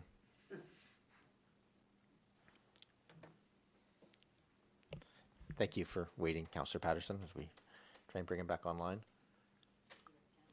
Announcing participants. Is that you, Councillor Zelka? Yeah, sorry, I accidentally hung up. No worries. We're just moving to Councillor. We held the conversation until you came back on, so we're just moving to Councillor Patterson at this point. Go ahead, Councillor Patterson. And I will have a question afterwards. Yep, no problem. Thank you, and I won't take that personally.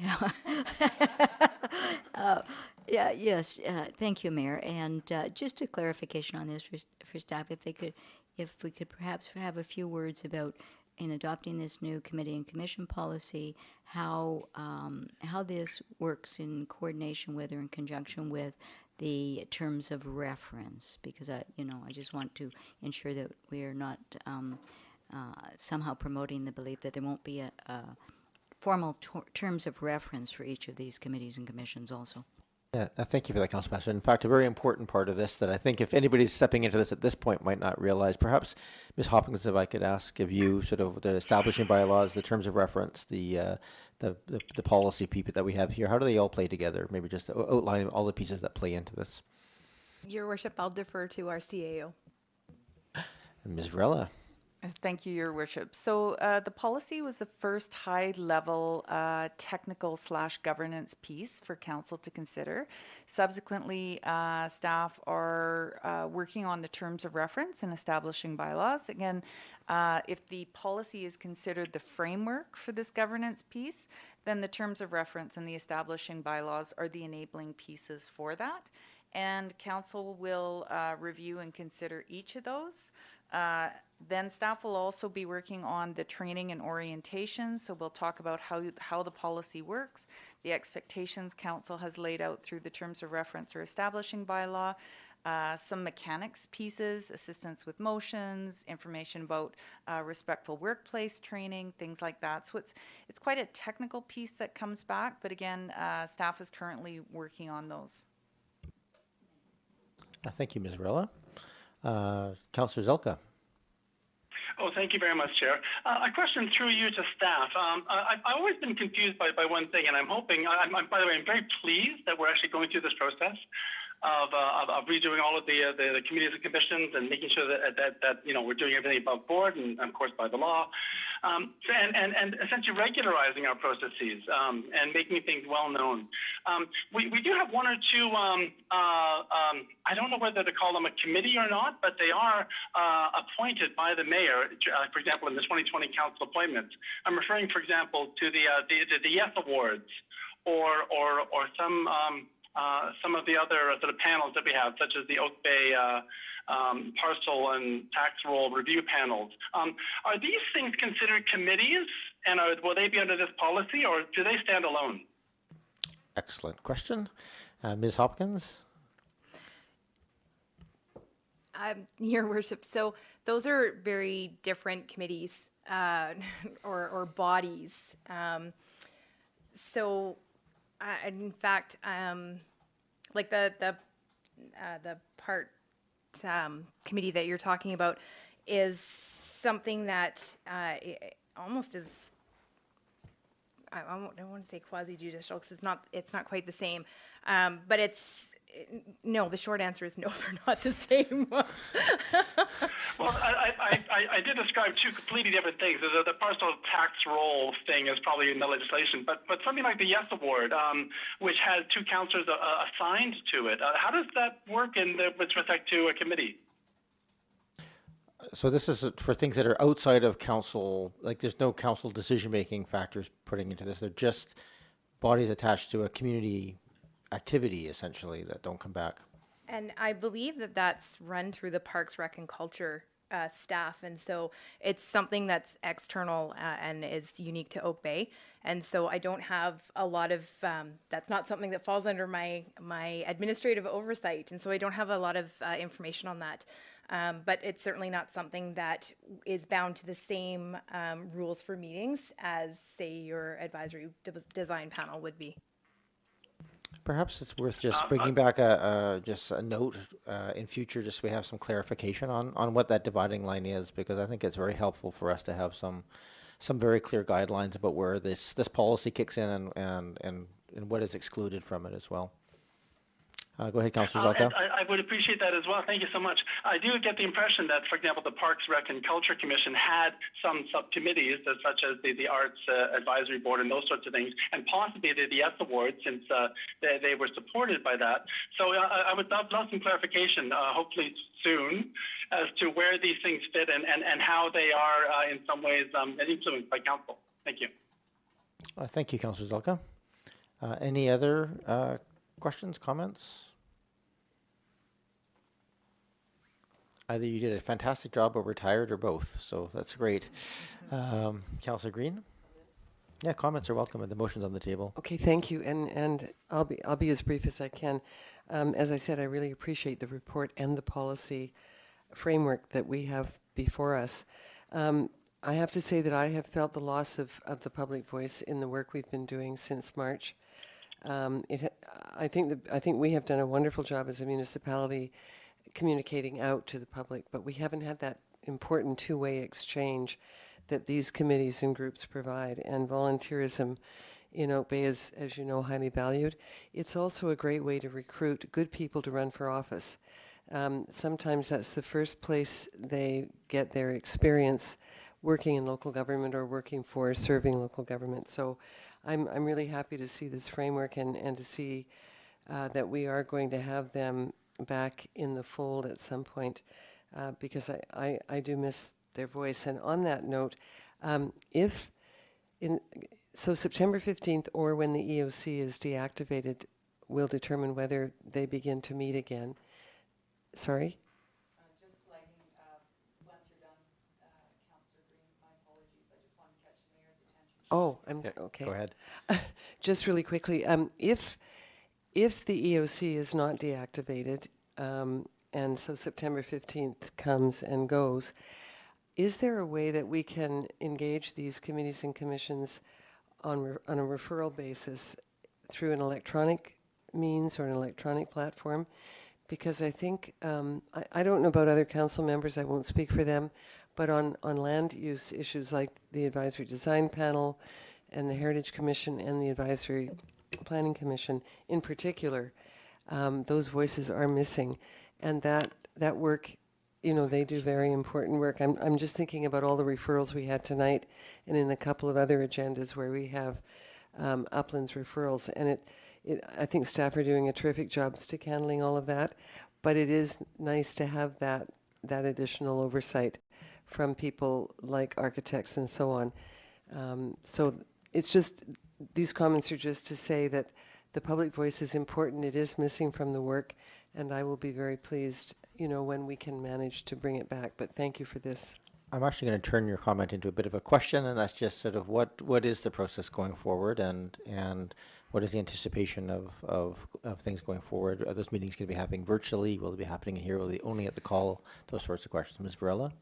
So virtually does present a challenge, Your Worship, when we try to provide tech support to that many individuals across the board. I think what you've seen tonight is staff's willingness to do a lot of work to be able to get applicants before you, things like that. I think with appropriate risk assessments and safety plans, that the goal is to bring the committees and commissions back as soon as that training can be undertaken. So it's also staff that have to be trained, made available. We'll have to get the members in, and we're going to try and do that new normal, but to actually get that voice back to you. Again, September 15th was kind of I hate to say an arbitrary date, but the point is I have to get the risk assessments and the safety plans done first, as well as training for the members to get them back into this room, and staff will be working diligently to achieve that as soon as possible. Thank you. Thanks, Councillor Green. Councillor Patterson. Just as a follow up on that thought, if the recommendation was to extend the terms of some of the existing committees and commissions till year end, they're not coming back until September, then we talk about doing training. Somehow the training of members of committees and commissions who may then discontinue at year end, and whereas new members then be recruited. When we are extending the term, does that mean that we would in fact undertake a recruitment process at that same time, so that hopefully when whatever process we are going to continue to operate with our committees and commissions, whether we're able to bring them back into meetings, whether we have to go to an electronic format, whatever staff determine based on the EOC regulatory framework that they have to operate in now. It seems odd to me that we would go through the training of people who are on overholding rather than perhaps using the time to go through recruitment, so that we would be appointing people and then be ready to go right off the hop. I think I'll just turn that again into a question. What is the process for orientation training related to the expected year-end turnover? So, Your Worship, there's two sorts of training, and I hope I didn't convolute the two. So the training would be compliance with the safety plan, how to get people in and out, safe participation in meetings. That's a work safe requirement, so I have to do that in the immediate short term to get the members back in the room. Beyond that, recruitment and orientation will occur, and then appointment will occur. So once that happens and they're appointed, then there's a 6-year period as per the draft policy in front of you. But staff are currently working on all of those pieces behind the scenes to bring those forward. Does that answer the question, Councillor Patterson? Yes, it clarifies quite a bit of it. Thank you. And continuing on that, because we've had this period of kind of suspension during this time, and as Councillor Green pointed out, there's been a bit of a disconnection with our engagement of our committees and commissions, and we've missed having that voice. I think from the perspective of the committees and commissions, they are also feeling a sense of disconnection and not really not understanding their status and how the whole process is going to roll out. So what have we planned by way, or what would we plan by way of trying to communicate all of this to the members who are serving, and how they will reapply or how they will disengage and move on with other things in their life? What process would we do to try and convey all of this to them? Because I think they're also feeling very disconnected from what's happening at Municipal Hall. Ms. Hopkins? Through you, Your Worship. So staff have endeavored to communicate all of Council's decisions regarding to the committees and commissions to them in a timely manner as they've happened through the last few months. And part of the ask of you this evening is to either provide alternate direction or approve of the policy, which also outlines that we would be communicating that all people would need to apply regardless of whether they are currently a member or not. And we would communicate that out to all of the chairs and liaisons to share with the committee members. That would be part of our website information. We would undertake a fulsome communication campaign to notify people that the recruitment was underway and to try and garner as much interest as we could so that you had many qualified candidates who applied to serve the community. Go ahead, Councillor Patterson. Yes, thank you for that clarification. It's helpful. You know, I think part of the difficulty came in where we did appoint some new members just before the shutdown occurred. And for instance, I know on Heritage Commission, you had a new member who put in the application and was recruited, only really attended 1 or 2 meetings, and then we went into, a hold pattern with them. And I think it's going to be very important on how we communicate with those people if they have to reapply again. Your Worship, I just would add that this would be a reset. So if Council approves this policy and we move forward, this really is a reset and moving forward. So everyone would start at year 0, regardless of where they are in their terms now, and Council would have the ability to appoint or not appoint, depending on what your choices are.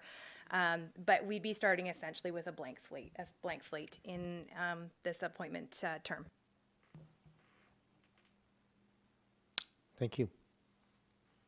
Councillor Green? You know, I think one of the reasons this is a concern to me is that we have limited public participation now as well. You know, we don't have people phoning in droves, and we've had applicants in tonight. It was wonderful to see members of the public coming in tonight. And I think it's all part of the climate, and I know all of you understand that.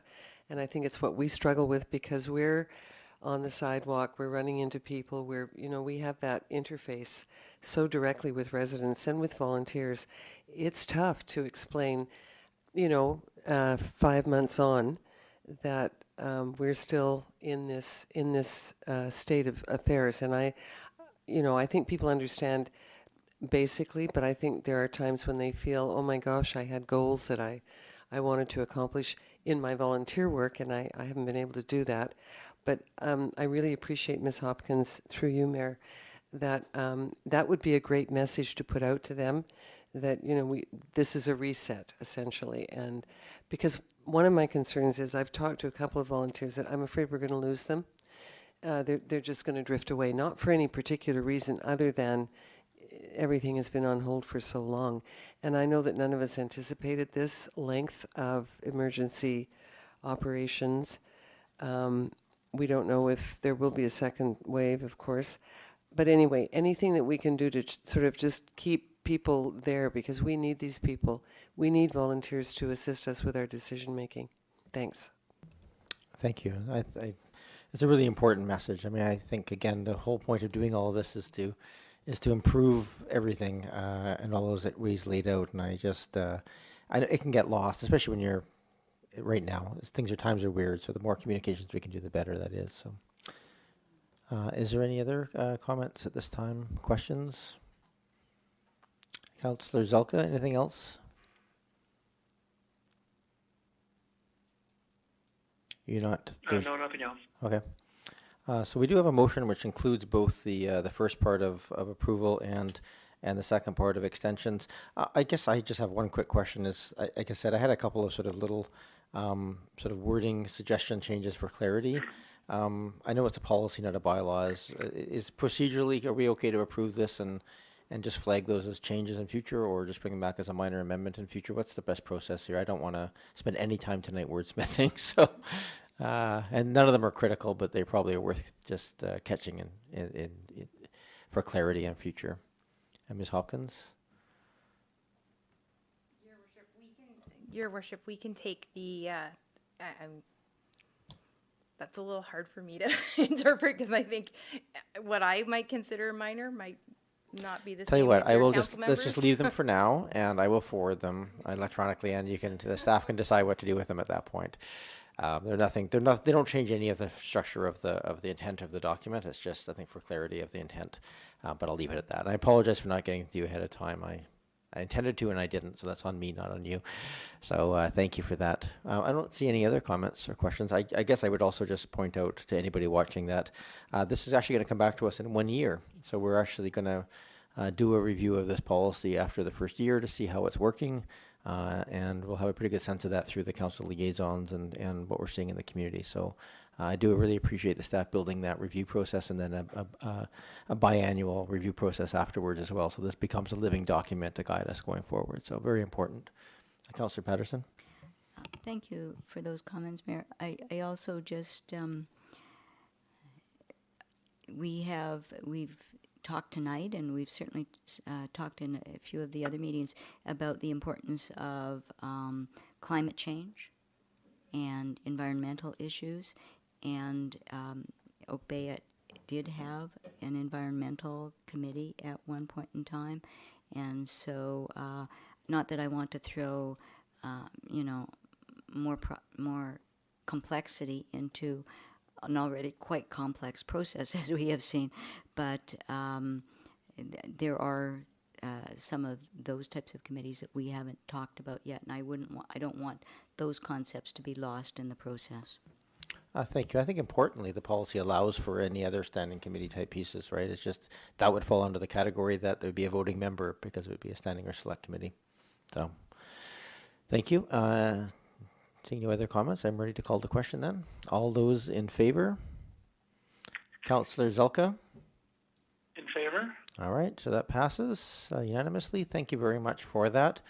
We have one more item on the agenda, which is the 2020 draft annual tax sale deferral bylaw amendment bylaw. Mouthful. Ms. Costin, I believe, Ms. Costin, our Deputy Director of Financial Services, is on the line. So would Ms. Costin be the one to provide that overview? Yes, Your Worship. Ms. Costin, are you there?